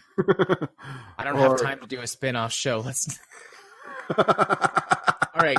If we ever give up on video game logic, we can move over and try something with anime. Like, I don't know what we would call it. I just sold you on this idea immediately, didn't I? Especially since I've had a pretty good track record of subjecting you to things. Fever pitch or fever dream, or I don't know what we would call it, but yeah, that's a really good idea for a show or just a segment. I'm gonna go see later. I'm gonna go see if that's actually a show. Like, I wouldn't be surprised if that's an idea somewhere already. Oh, I know. Cinemassacre does it with one of their hosts. They have a host that hasn't watched a lot of classic films. Yeah. So they'll force them to watch whatever classic film or whatever commonly considered good film, and they talk about it. Yeah. Now that I think of it, there is a show that I know of that did something similar. It was called Odd Man Out, and there were 3 of them. And every week 2 of them would be into something and the third person wouldn't be. And so the 2 people that were would make the third person watch or do the thing that they weren't interested in or had never participated in before. Like, 2 of them loved Firefly. So one week they made the person binge watch Firefly, and then they talked about it on the podcast. And they would just like rotate the person who was being forced to do the thing. Because that could be really frustrating if you ended up being the odd man out too often. Yeah. For me, the biggest disappointment of 2018 gaming related had to be Fallout 76. This is going to show up. Yeah. See, the thing for me was Fallout 76 didn't even register as greatest disappointment because my standards were so low for it. I had no expectations of it. I didn't expect it to be good. I was really hoping for something along the lines of Elder Scrolls Online, which Elder Scrolls Online is not as good as the mainline Elder Scrolls games, but it's a different it's an MMO. Like, they went full MMO with it, and I was hoping for something similar with Fallout 76, and I did get really excited at E3. I didn't break the rules, no pre-orders, obviously, no nothing like that. I don't have it, but I've been invested in the Fallout series for a long time. I mean, my first game was Fallout 3, but after playing Fallout 3, I went back and I've played the previous games. I keep meaning to go back to play the previous ones, but I never do. I think maybe I could be a game club at some point. From the older ones, Fallout 2, in my opinion, is better than the original Fallout, but that's just based on my personal experience coming to the games way, way, way after release. I really like the tactics game. What was it called? Brotherhood? Was it Brotherhood Tactics or Brotherhood? It was like Steel Tactics or something like that. Yeah, that one was my favorite, and a lot of people don't like that one, but I like turn-based strategy games, so I was into that. But I mean, I've been a pretty big fan of the Fallout series for a long time.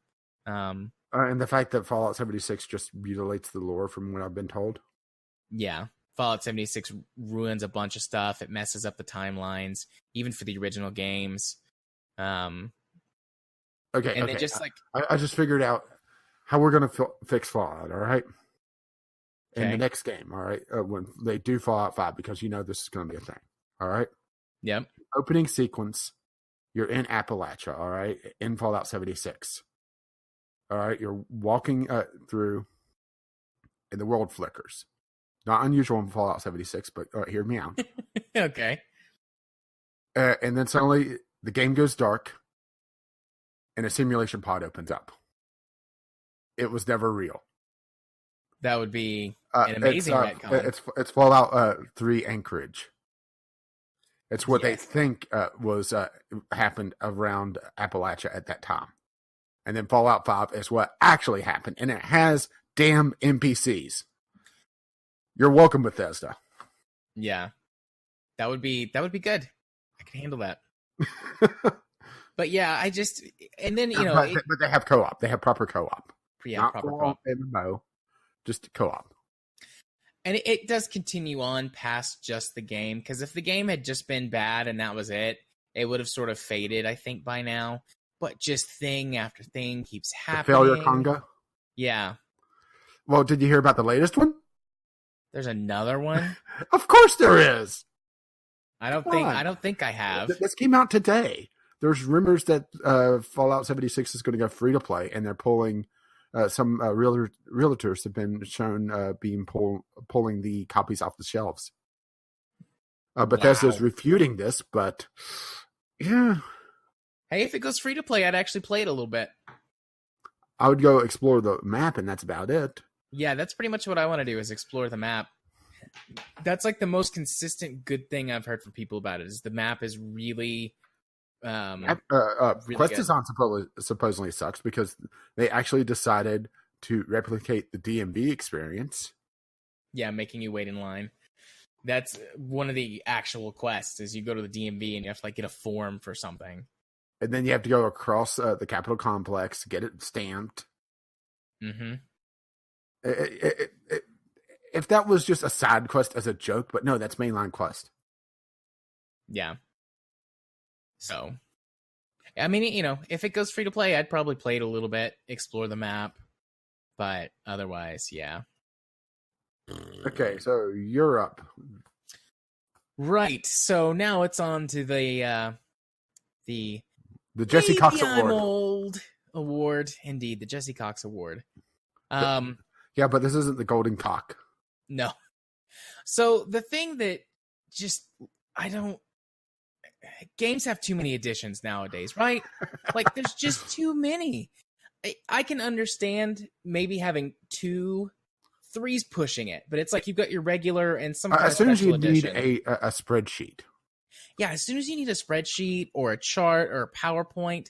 And the specific example I used was Assassin's Creed Odyssey, which had 9 different editions of the game, with there being 3 editions that were more expensive and higher up than the Ultimate Edition.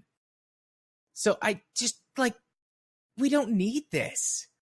2 is plenty. You get your regular game edition for everybody.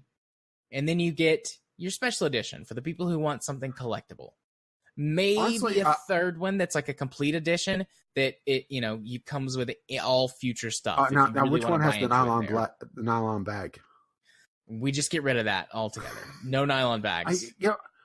Even though I make fun of it at times, I wouldn't mind seeing the collector's edition not have the game, or have a second version of the collector's edition that's the same thing, only gameless. That just reduces it however much the game was, $60-some or something. Yeah, as an option for people that want to wait until they actually have damn reviews, and then it's this game was pretty cool. I want to get some of the swag for it, without having to just wait till it ends up at Goodwill or something. Yeah, or paying 3 prices for it to scalpers on eBay. Mm-hmm. But yeah, there's just that's too much. Really positive for the consumer. Yeah, and also don't want to do that. And also the collector's edition is a collector's item, so they don't want to do too many of them. Yeah, but yeah, there's just too many editions of games these days. Just too many. Yeah, and for maybe I'm old, which I don't think there's any maybe to it anymore. It's the defense of microtransactions. Where, and this kind of ties into your one, where there's so many different versions. The games, to get a complete version of the game, it's no longer $60. It's $100. It's $120. It's $150. And then they still have damn microtransactions in them, cosmetic microtransactions that used to be unlocks. It used to be cool Easter eggs. Get all the collectibles, you'll get this alternate costume or something. But now it's a DLC. And people talk about, well, it's to pay for the game. It's to, but no, it's marketing. That's all it is. The game development price hasn't risen that much. It's the price of the marketing, where it's becoming more and more of a chunk of it. And on top of that, you're seeing the publishers are taking a larger chunk of this for the suits that do absolutely nothing. The developers don't get as much. But still, you have to have microtransactions to pay for everything. No, you don't. No. I agree. You don't. The flip side of this is maybe to run multiplayer servers, but multiplayer servers don't require that much money. The fact that microtransactions start at $1 is just ludicrous to me to begin with. But the reason why that's a thing, why you have to have the microtransactions to run the multiplayer servers, is because they axed community-run dedicated servers. Or even more annoying, they put in microtransactions to run the servers, and the servers are literally just a matchmaking server, and everybody does direct connection to a host. Why? Why do you need that much money? And also, get the fuck off my lawn. Because they feel like they need all the money. They can't have just lots of money or most of the money. They need all of the money. Yeah, the term money left on the table is just such an irritating damn thing, because that so many executives see that now. And there's no such thing as doing something for the goodwill of the consumer anymore. Well, I shouldn't say there isn't. You see small examples of it, and sometimes it's them kind of making a joke. The Spider-Man photo mode, where they had the decals of the puddles to make fun of the game's been down rendered because the puddles look different, which is a little bit extreme, but them making fun of it a little bit, to me, that is a little bit of consumer goodwill. Just kind of a nudge and a wink of, hey, we get it, Yeah. But also, Spider-Man is also a bit of an odd duck in the AAA scene to begin with. Yeah. Speaking of odd ducks, the Video Game Logic Award, where it's just, video game logic applied, right? Yeah. For me, Pizza Titan Ultra again, because it's a giant mech with a pizza robot in it, and in order to deliver said pizza, rocket fist, and they shoot it through the side of the building. Mm-hmm. Video game logic right there, right? Never mind that we just destroyed your home. Here's your pizza. And, depending on the level, half the city or more. That was also an interesting one. Okay, I want you to destroy 80% of the city. And then deliver me a pizza. We're the bad guys. No, we're the pizza guys. Indeed. Okay, what's yours? Mine is Lady Killer in a Bind. So this is a visual novel game I talked about way early in 2018. I believe I played it in February or maybe March. And in this game, you are playing the twin sister go in place of your brother, and you have to fool everyone on this entire cruise ship, which is high school students, but everyone is drinking because they're in international waters and getting into shenanigans. So shenanigans are ensuing? Shenanigans are ensuing. And you have to fool everyone into thinking that you are your brother, and also win this weird competition. And there are multiple people who point out, you're not, you sound weird. Are you okay? And you're like, oh yeah, I've got a cold. It's like, oh, okay. And then it's like, you can have, there are two people, well, there are multiple people you can have relationships with that all end in sexual encounters of one sort or another. And all of them are like, oh, you're a girl? forget. It's like it's even like someone that you'd had that had a previous relationship with you. Like you can have the sex with them, and they're like, "Oh, I didn't know you were a girl." It's like, what do you mean? Just like video game logic of like, I look like the person, so I must be the person, even though I don't sound like them or act like them. I mean, it's a great game. It's fun, as well. It's the spy from Team Fortress 2, the paper mask. Yeah, exactly. So that was just like the biggest example that I played this year, I thought.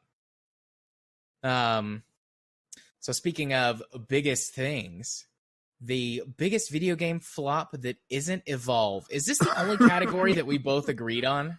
I think so, actually. Do you want to do the honors?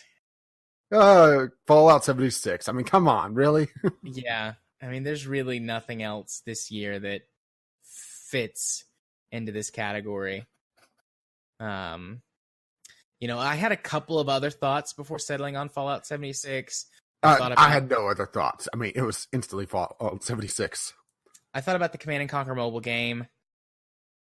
And then the only other one that would even register for me is Artifact. Yeah, I thought about Artifact as well. But I mean... but to me, Fallout 76 was too high profile. Yeah. I mean, it's a Fallout game. Mm-hmm. But yeah, Fallout 76 just, it's hilariously bad on just how well it's done, or how well it's sold, I should say. Yeah, it's just, God. So you still hit the staunch supporters, the staunch defenders, but they seem to be a dying breed, to be perfectly honest. And if that game does go free to play, like some of the rumors suggest, which honestly, with the microtransaction store in place, it wouldn't be a stretch. All they would have to do is add stuff like storage space and that sort of thing. Yeah, I mean, if someone's I didn't mean to interrupt. I was just saying that it just kind of dawned on me. AAA games are built like free to play games to the degree that if you drop the price tag, it really wouldn't matter to the bottom line. Yeah, totally. I mean, that's been a pretty big trend over 2017, 2018. I mean, just to the point where Fallout 76 is a premium free-to-play game. Let's be honest. Yeah. Oh, yeah, absolutely. I mean, I realized things had gotten bad, but I just, kind of made that, connected the dots. Like, oh, shit. They only need to add, like, one thing. Yeah. Well, one or two things. Stash space and probably character slots. Mm-hmm. And then extremely, severely reduce the price or make it free. Mm-hmm. And then boom. Got it. I will say that if someone is genuinely able to enjoy Fallout 76, more power to you. Like, if you're out there, and I'm sure there are some people out there, because there's always at least a few for anything that actually really enjoy it for one reason or another. I would say probably the explorers, the people that are enjoying the map. Yeah. And for those people, like, that's awesome. I'm really glad that you love something that most people don't. That's great. And I'm not trying to, like, completely poop on your joy. But, God. Or rain on the parade. Yeah. Yeah. But, yeah, Fallout 76 was a huge flop. Big fail this year. And makes me even more nervous than I already was for their next couple of big titles. Honestly, it's made me look back at some of the older Bethesda things and like, is it as good as I remember? To be honest, Skyrim has already done that. So, yeah. And the thing is it's like they took out, and I mean, we've had this conversation. They took out everything that makes a Bethesda game and left all the bugs and left all of the poor design. Wait, I thought you said they took out everything that made it a Bethesda game. Well, I mean, they took out all of the interesting storytelling and characters. Yeah, but they left in the bugs, so, They took out all the best parts of what makes a good Bethesda game. They took out the best stuff and left all the trash. Also known as the combat in a Fallout game. Yeah. I mean, let's be perfectly fair. Fallout and modern in the modern 3D Fallouts, not exactly stellar. Fallout 4 was pretty good. You know, but that's starting to move away from the Fallout formula already to become a shooter. Yeah. Fallout 4's got a lot of shooter DNA in the way that it plays and handles, which does result in some pretty satisfying gunplay at times. And then when it's not, you can just use VATS, which doesn't really work the same in Fallout 76. So another big. You don't like auto aim? No, not really. So yeah. So I guess it's my turn for the least favorite Game Club game to wrap up. Indeed, to wrap up this block. For me, it has to be Divinity Dragon Commander, just because it was such a pain in the ass to actually do the dragon commanding or commanding of the dragon. It's just, I think if I spent more time with it, maybe I would have enjoyed it more, but it just got so damn frustrating to me. And the fact that the AI felt like it cheated way too much, and that in combination with the controls never feeling quite right, because it does the that weird, you're controlling a character, but you also have to manage your army at the same time, because they're just going to sit around with their thumbs up their asses if they don't. If they had it where you could queue up orders, then go to dragon mode, I think it'd be a lot better, but you really couldn't, because just how the game handled attack move, or the complete lack thereof. Yeah. That would have been the main thing. If they had attack move, send your army out and then go in and support them as the dragon. Queue up your army to, do a flanking maneuver and then draw fire with the dragon. But they didn't do that. Basically, what I would do when I was dragoning it up was I would just, because you could command all, like you could select all and then order all to move. But that's not really tactics. That's just throwing a death ball. I was gonna say, so I would just death ball it, and that's not really all that interesting to me. Yeah, that's fair. I had a really hard time with this one. We played a lot of really good games for Game Club. Year this year. Yeah. So basically, I realize I see the sub note for this, so I'm not too upset. But I also know that it triggered something else in you, so I could understand why. Right. So the game that I picked was Dwarf Fortress, and I put a little note beside it that says I like them all. Because I did. I really liked every Game Club game that we played this year. And the only reason I picked Dwarf Fortress was that it started triggering those feelings I get from EVE Online. Just the way that it was just, there was just so much there, so much depth and complexity, and so much you could do with it. Which, and the fact that even if you play it for years, I was learning new things with the new version. Yeah, which is, I mean, those are all compliments and very commendable for the developers of the game. But it started triggering. Yeah, it started triggering those sort of, the only thing I've ever really, I think, been addicted to in my life was EVE Online, and it started triggering those feelings, and I had to put it down. So that's a compliment if I ever heard one. Yeah. Did you ever go and read any of the Dwarf Fortress stories? I haven't yet. Oh, there's the most famous one is called Boat Murdered. It's about a succession game where it was a series of overlords or overseers, which is kind of the canon, what the player character is. Just the overseer of the fortress. Yeah. Each year, essentially, they would have a new overseer, and shenanigans started to ensue because people didn't label things. So, for example, someone captured a bunch of war elephants and started training them, but didn't leave notes that they were training war elephants. So the war elephants started to cause trouble. Or someone built a doomsday device where if shit starts to hit the fan, it starts flooding the map with lava, and then label which lever does which. Oh, nice. So yeah, things like that. There's the Dwarven Super Soldier Project, also known as Dwarven Daycare, trying to make children useful. The fact that Toady 1 actually had to nerf how much mermaid bones sold for because people started, air drowning mermaids, and it rather disturbed them that they were actually breeding mermaids to kill them because mermaids in the game are a sentient being. So yeah, this sounds like, oh, you monster that you love this game. And that's exactly why I love this game. There's been times I've been just going through Reddit and I see this just outrageous headline, and it's either from r/Dwarf Fortress or r/RimWorld. And maybe that's another game club game that we should do is RimWorld. Yeah. We should do RimWorld. It's essentially Dwarf Fortress Lite. We should do RimWorld is out of early access, so it's just I'm still playing the early access version. Right, because of your channel. Yeah. Yeah, we should do RimWorld. Ding. We should do RimWorld. We should do Factorio at some point. Mm-hmm.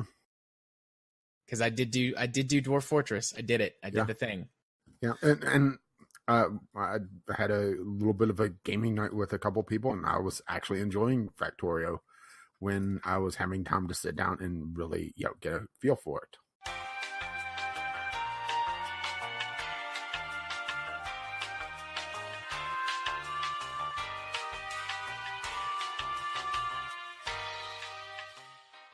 We will move on to block 4, which is our final block for the show, which includes the actual best of stuff, mm-hmm. the sort of most, at least in our mind, the most important awards. The first of which being the Gilded Bird for the the Gilded Bird for the biggest dick move of the year. Almost. I figures that you would want to get to the dick as soon as possible. Absolutely. So for me, I put Bethesda with the canvas bags, and I originally put a question mark because I was like, I wonder if anything else is going to happen. How about before. Just Bethesda? Yeah. The whole everything around Fallout 76 with the canvas bags, the data breach, the rum, their response to all of that. Like, for the reason I picked the canvas bag to highlight is like when that guy was like, hey, this isn't what we pre-ordered. And Bethesda literally said, we don't intend to do anything about it. That was just, But, I mean, the community or the backlash forced them to do something, so I guess they gave out 500 atoms, which wasn't even enough to get a virtual canvas bag. Virtual canvas bag. So, oh. Yeah, just fuck you, Bethesda, for that. Yeah, do not expect to have the next Elder Scrolls in the game club because I do not plan on getting it. That's fine. Saddens me. That's fine. I'm starting to back down from my position of I'm going to buy it because I'm just too big of a fan. Like, I'm old enough to not do that shit. We'll see how it goes when it comes out. Yeah, at least wait for reviews. Yeah. And then wait for the community patch. I might... What I'll probably do is it'll come out and it'll be a huge piece of shit, and then we'll see if the modders are able to fix it, and then buy it when it's on sale. You are assuming that they allow modding in it. I know. Because that was another thing for Bethesda was that they were banning people that were using third-party cheat software, what they were calling it. But a lot of it was mods that were just trying to fix some of the issues. To be fair, there were cheat mods. But then they started having people write essays about using third-party software in their game. Yeah. To get your account unbanned. God, that was another one. Hilarious, but also just, what the fuck, right? Yeah. It's like, you're not my third-grade teacher, Bethesda. Fuck off. Oh, but mine is more of just a singular moment. Blizzard, do you not have phones? Or don't you have phones? Yeah. Don't you guys have phones? Oh, just talk about being, I'm not sure if it's out of touch or really trying to salvage things and saying the absolute worst thing possible. Because, oh, damn, that entire Diablo thing was just a huge applause, and then every time there was applause, there was less and less and less, and it was just comical to the point where during the Q&A session, they were asking if this was an April Fool's joke because years ago, Blizzard. I'm sorry, I'm used to talking about Bethesda when we're talking about dick moves and stupid things. Talked about doing a mobile version of Diablo as an April Fool's joke. And I didn't realize that at the time, and it was after the episode that I saw that and thought, oh shit, they did. Yeah, I did not realize that until just now. So that's interesting. Yeah. Oh, how the mighty have turned to shit. Mm-hmm. So next up is the I'll Be Back Award. The game you plan on returning to later for any reason. Or for me, it's one that I keep talking about going back to, and I'm going to make a commitment this time around. If my heart had wings, I want to do some of the other storylines. And since I have the Steam Link app, I could just lay on the couch and sit there and just read. So I think it's going to be like the perfect thing for the Steam Link app. Play it on my phone. Because I think visual novels, it would be a really good phone game. It's just you don't see a lot of them because they're locked down in the Google Play Store or the iTunes Store. And a lot of them are a little bit too risque. Yeah. Yeah. I've played a couple of pretty good visual novels on mobile devices, but I also they typically aren't the 100-hour visual novels. That's the other thing. Yeah, I had played. We're not talking about the epic length visual novels, and that's why I really want to get into is whenever each one of the long storylines is long enough to be its own game. Yeah, and that's something that you really don't see on mobile. Yeah. Or if you do, it's individual games instead of having all the choices interact with one another. Yeah, and the mobile version of If My Heart Had Wings is different because they cut a bunch of stuff.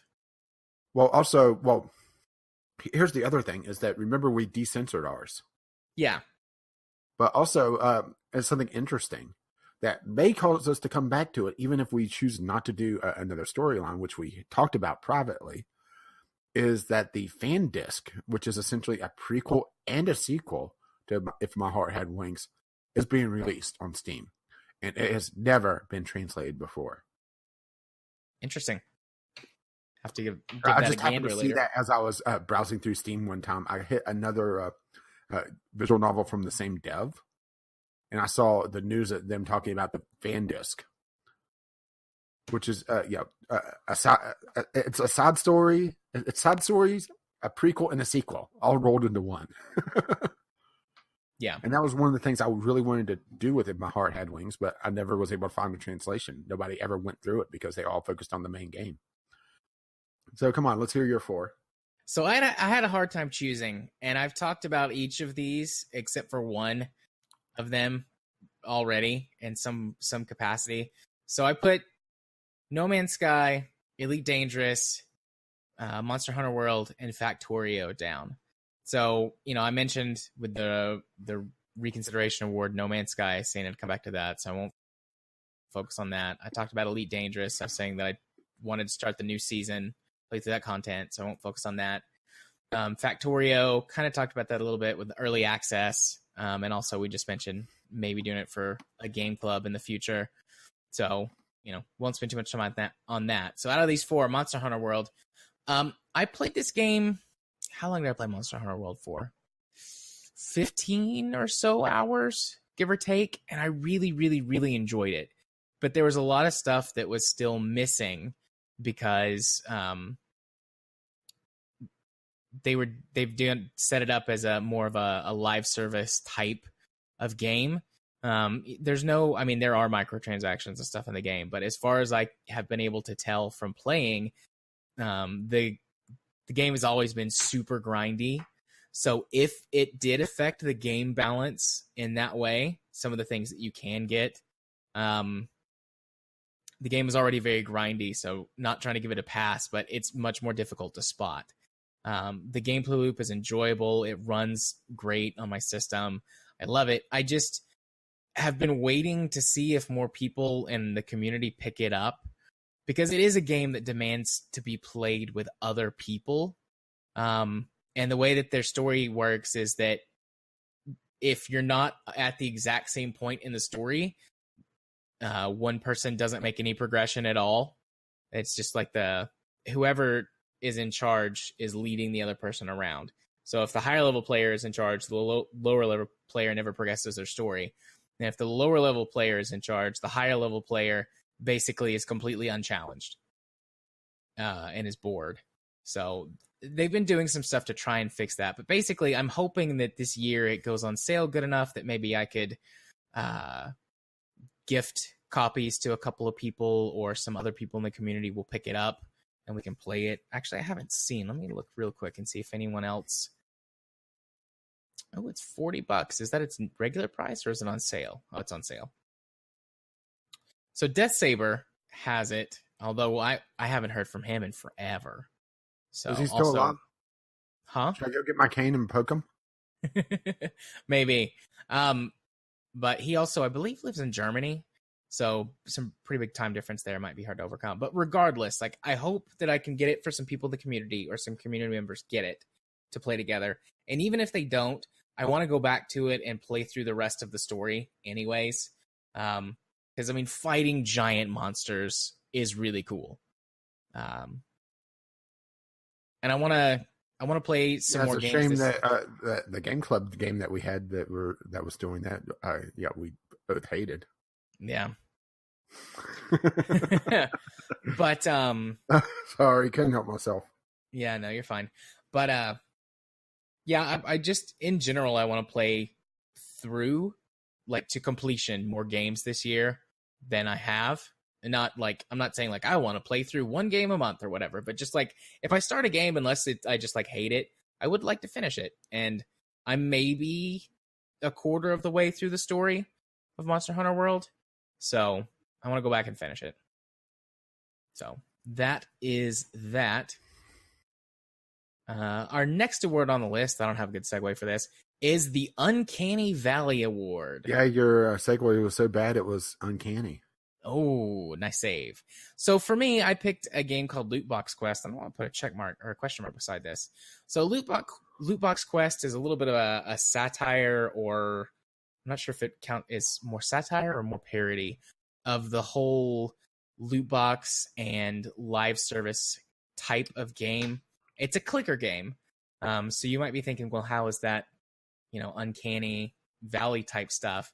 But the beginning of the game, before you get to sort of, not the twist, but where the game evolves into something different, is you are tediously like clicking away. You don't get any auto anything for a while in order to, at least with that attitude, in order to, air quotes, progress the game that you're playing. And then it's like, well, it would just be better if I got a job and, worked and earned money and then bought like the loot boxes and the microtransactions. So then you have to do that. And instead of playing the game, you go and you work your job, air quotes, by clicking away. And then eventually, as you progress, start doing things that can automate that for you. And then the game really takes it to the next level, going through all the way up to like lobbying government and things like that. It's, man, I played it and I was like, this feels a little too real. Yeah. Even though it's just a clicker game, like this feels a little too real for me. Yeah, mine is more of a general concept than anything else. It's the fact that we now have explicit games on Steam. The fact that they were so against them for ages, and now you could hit a game that is just flat out porn is just uncanny to me, Yeah. Yeah, because I mean, I remember the days where Steam was like, you can't have anything. There was a nipple. No. I saw a little bit too much of butt over there. Gotta get rid of that. Yeah, they've gone from Puritan to just, I don't care. It's to a certain degree, because they have been cracking down on, that character looks a little young. Can we see an ID? They went from Puritan to Puritaint. Ah. Yeah. I will not apologize for art. Yeah, because that was artfully bad. I'll take it. But things that weren't artfully bad is our best game club games. Indeed. And, well, we know yours, so we could just skip you. It's Battletech, guys. In case you haven't figured it out, I really like Battletech. For me, you would think Dwarf Fortress, but to me, that is kind of defeating the purpose of the game club, which was to kind of introduce us to games that we wouldn't otherwise played, or introduce us to things that were new. And Dwarf Fortress, I have a lot of hours in. And yes, it's still a learning experience. Yes, I didn't play that particular version before, but it felt like it wasn't with the spirit of the game club. So I skipped it. And I went to my second favorite, which was The Wolf Among Us. I would say Telltale's best, if you don't like zombies. Episodic game where they... was it the one that they released immediately after the first season of The Walking Dead, or second after? It was very close to it. I know that much. But it's clear that the Telltale formula hadn't gotten stale yet. There was still enough humor there. There was enough of them poking fun of themselves. There was enough twists and turns. It didn't feel like I knew exactly what was going to go down from episode to episode. And part of that may have been because I wasn't familiar with the source material, the comic series. So, yeah, some of the twists would have been more obvious if I knew that a certain character was present in the comic series, but they just said that character died. Well, right? So, yeah, there's a certain amount of, just because I don't know the source material, it added to it, which is actually a rarity in video games, isn't it? Yes. Yes, it is. But also a very good overall series, and it's a shame that we probably won't get to see the second season because they just announced it, and then Telltale decided to go like your Pancreas and Meltdown. And Meltdown. Yeah. So, just super briefly, I mean, obviously my favorite game club game was Battletech. Yeah, let's just go ahead and throw the next category as well. Well, I will say, let me just say real quick that it was actually pretty tight. The struggle that I had was I knew Battletech was going to be in a couple of other categories for me. And so I sat down and I really parsed through them, and I was like, is there any reason that I could pick any other game over Battletech? Because I really tried, because I didn't want it to be just like boom, boom, boom, boom, boom. But I just couldn't. The closest I got was Xenonauts. Xenonauts was second for me for the year. Yeah, and that was the game that I didn't really get to play because I was just sick for so long. And honestly, I mean, if Battletech had not, come out or had not been as good as it was, Xenonauts would have won for me, because it represents that type of game that I love so much. Turn-based strategy games. A nice blending of the classic XCOM, which I do enjoy, with more modern, technology and features and UI and things like that. And also the depth. Yeah, the depth of the game, how good the story was in it, how they tried really hard to make this science feel real, make the science fiction feel like real science that could be discoverable and possible. It was really good. And actually the ability to have more than one squad. Yeah. So if I'm gonna plug, if I'm plugging a game, it's gonna be Xenonauts. Battletech was head and shoulders over, but it's got, like I've said, so much going. Head, shoulders, and missile rack. Head, shoulders, and LRMs. So the next category is our favorite game we played in 2018, and you got back-to-backs for me with Battletech. I just loved it. I just fell in love with this game, and it's gonna be one that I play for years. I still play the old Mech Warrior titles, at least the ones that still run fairly well on modern systems, and the old Mech Commander titles, both of those run pretty well on modern systems still. Just, man, I love it. I love the universe. I love how much you can really get in and customize, get in the nitty gritty and really make every mech your own. I love how that you can customize each of the pilots to be whoever you want them to be, both in appearance as well as their skills and abilities to suit your play style. There's so many different options and things that you can do with it if you want to challenge yourself, you can crank the difficulty way up. If you just want to chill, you can turn it down.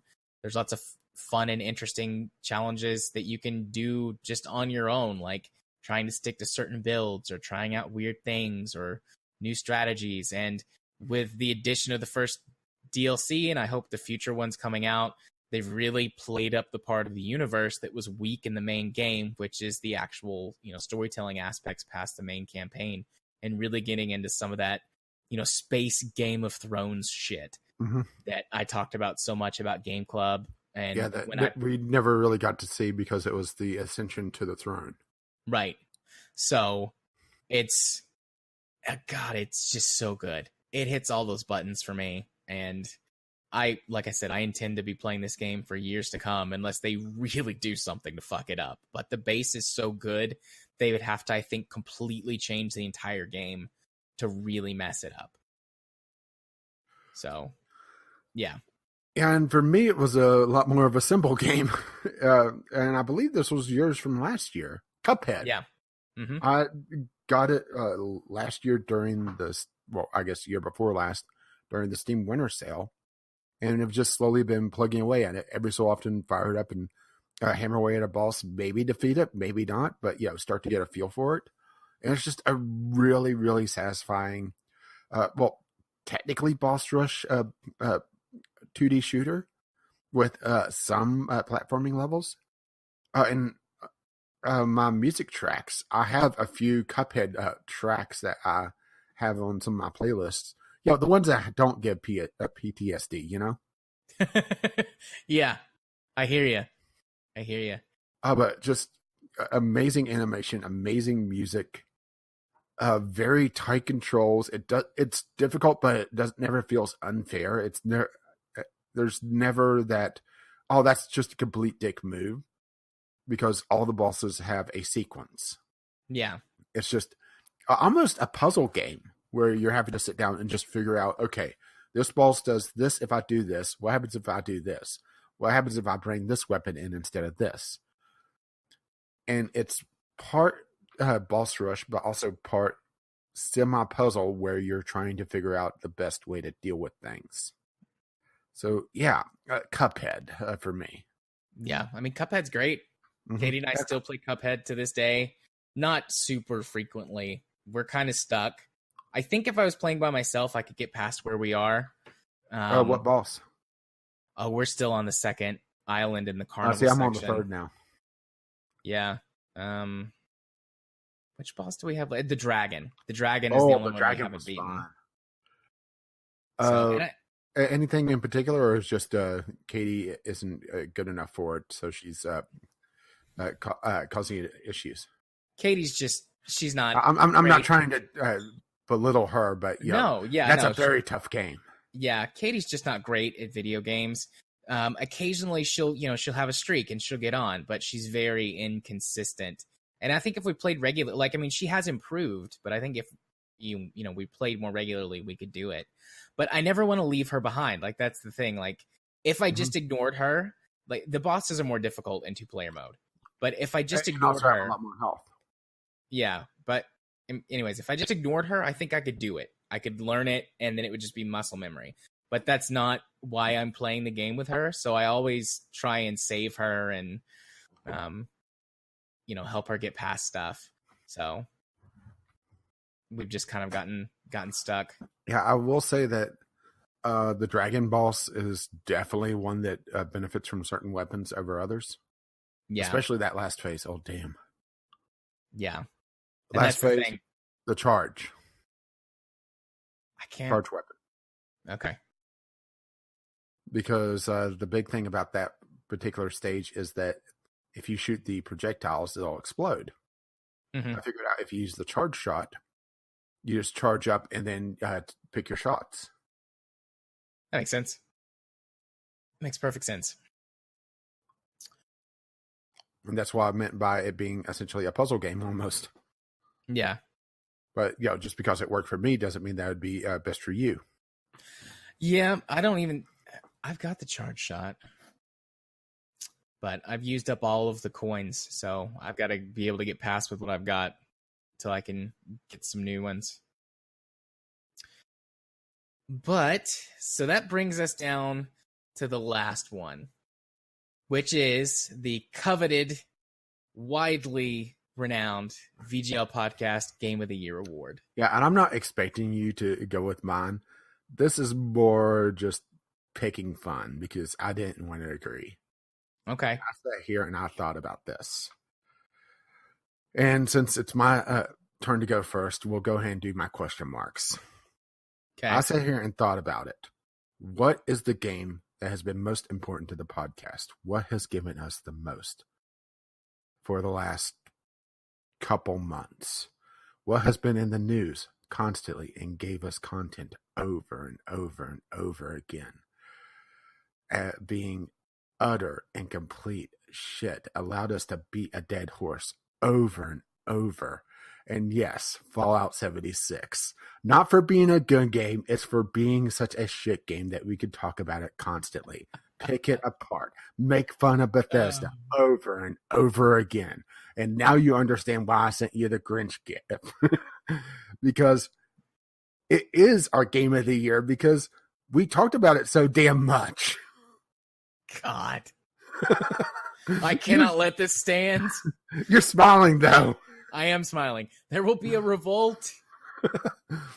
Yes, it is revolting. I see what you're going for there. I'm picking up what you're putting down, but no. No. I wasn't expecting you to go with it, but I just didn't want to agree with BattleTech. And when I saw Fallout 76 in the news again, I thought, oh my God, it is our game of the year because it just won't go away. We end up talking about it so damn much. Every week for 3 months. I mean, it is the cherry on top of the pile of shit that is the AAA gaming industry. I'll give you that. I'll give you that much for sure. Or maybe I should say the loot box that contains possibly a cherry at a 0.00001% chance. Yeah. No. So BattleTech is the VGL Podcast Game of the Year for 2018. We did sit down and talk about this just very briefly. It was tough for me to come up with something that wasn't BattleTech. But then, I decided, I can't agree with this. There has to be something. Yeah. I mean, mine, So mine is equivalent of voting independent. That's fair. I genuinely could have been talked down off of BattleTech.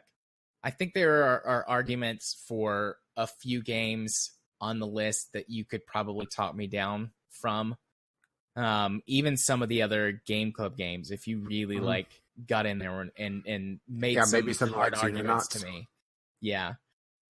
But it would have been a hard sell. Mm-hmm. It would have been a hard sell. So I decided just to make it a joke. Yeah.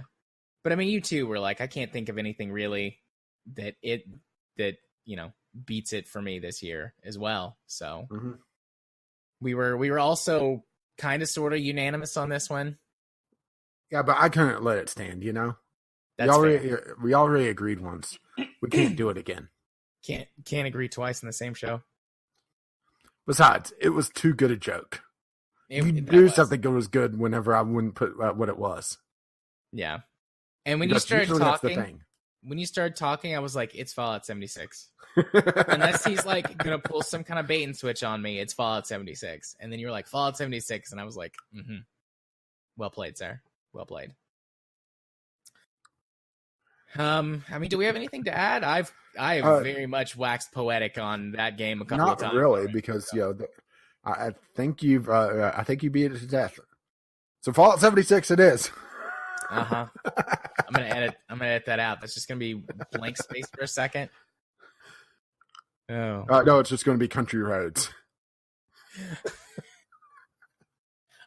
Oh, I would do it, but we would get so many content filters. It's not worth it. Maybe do like, I wonder if I could get away with just like 2 or 3 seconds of it. Just get like one good like Country Road in there. It'd still probably get I have flagged. to say, being from this state, I'm sick and tired of country roads. Cute little story, and then we'll end. So during Christmas time, you know, I've told you, and I think I've talked about it on the podcast, how that there are 2 Asian girls that are in our family because they're foreign exchange students, and they lived here for so long. They're basically family. Yeah. And both of them, while they were here over Christmas, for some reason, had Country Roads stuck in their heads, and both of them were walking around the house singing Country Road for 3 weeks.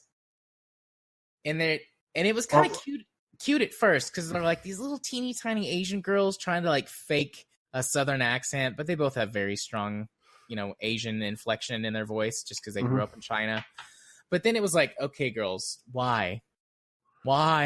Stop it. Then they did it just to annoy me. So, you know, I'm proud of them for that fact, but also fuck them.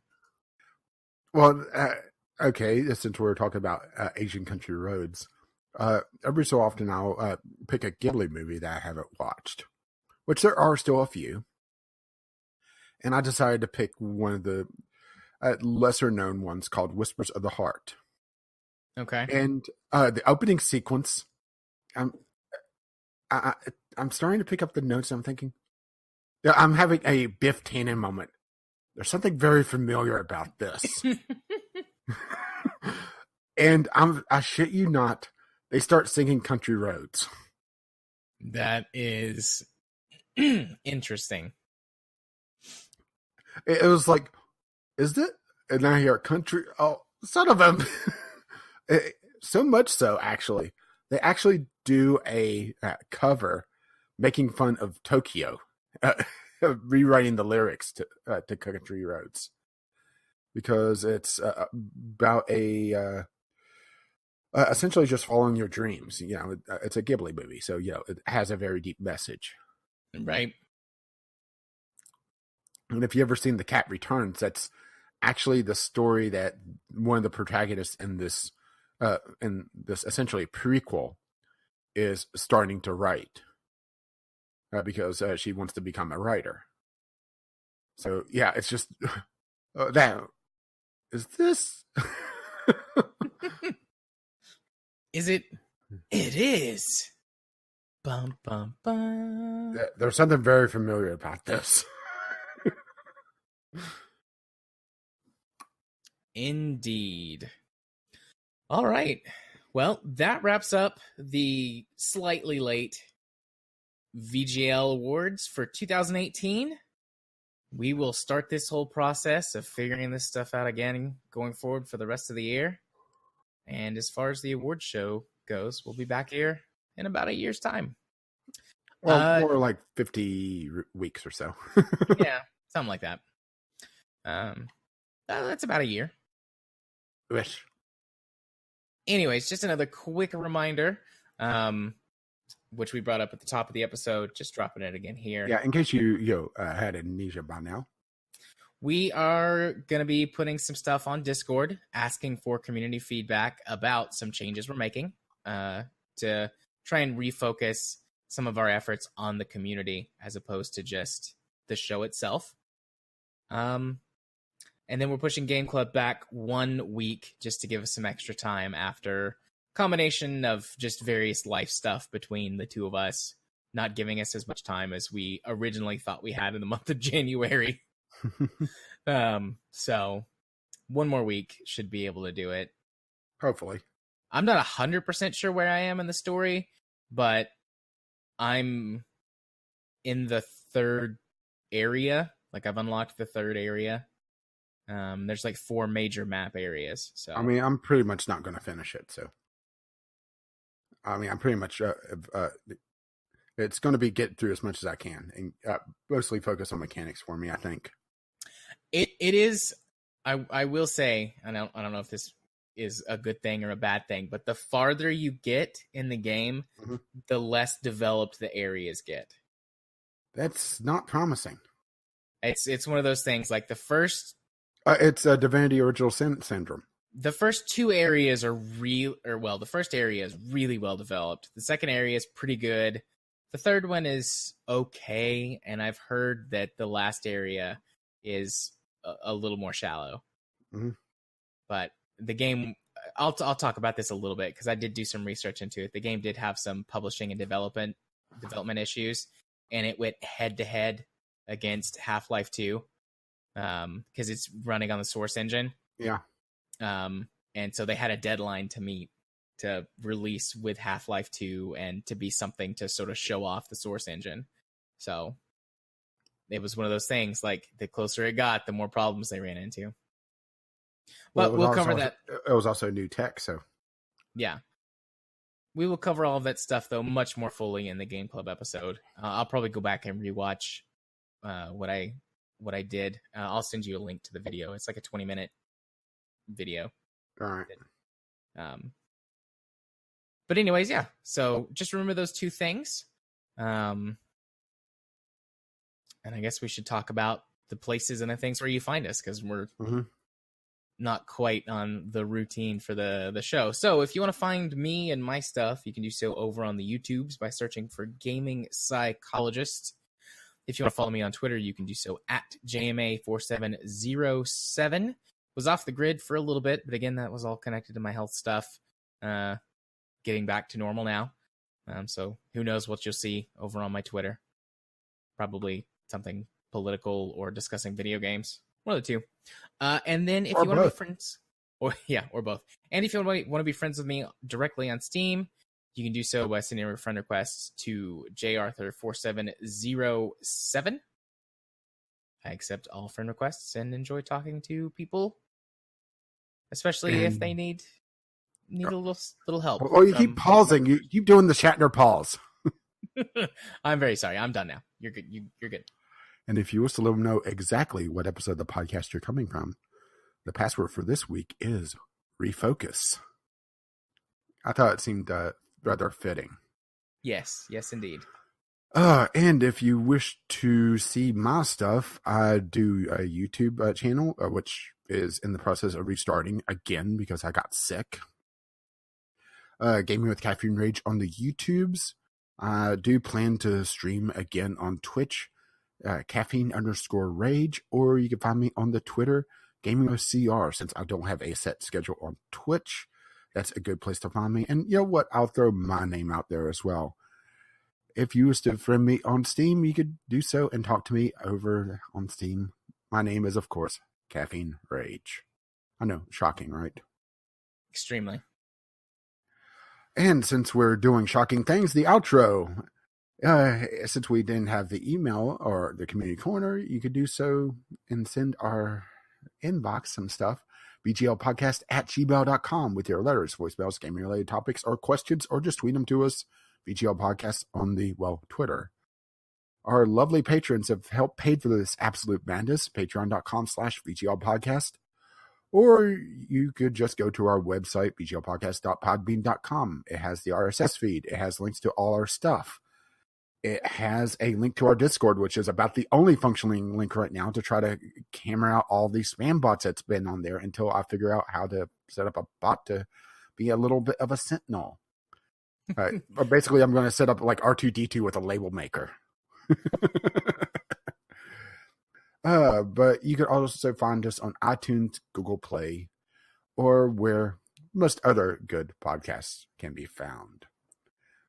And since I don't know what our intro and outro music will be, it's likely by Kevin McLeod. You can find his work at incompetech.com. And as always, I can hear the chuckle.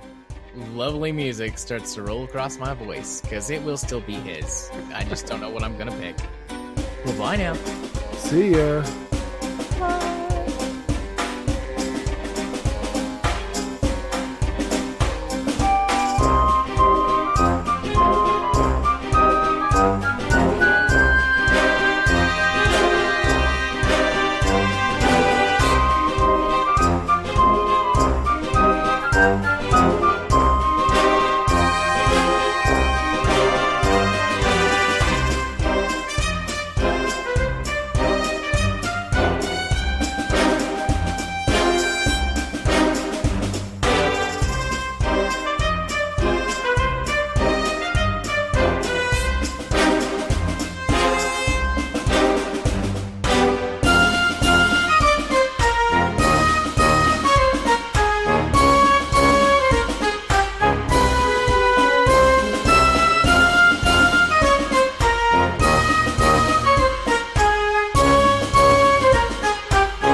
So you have absolutely no idea what you're going to pick.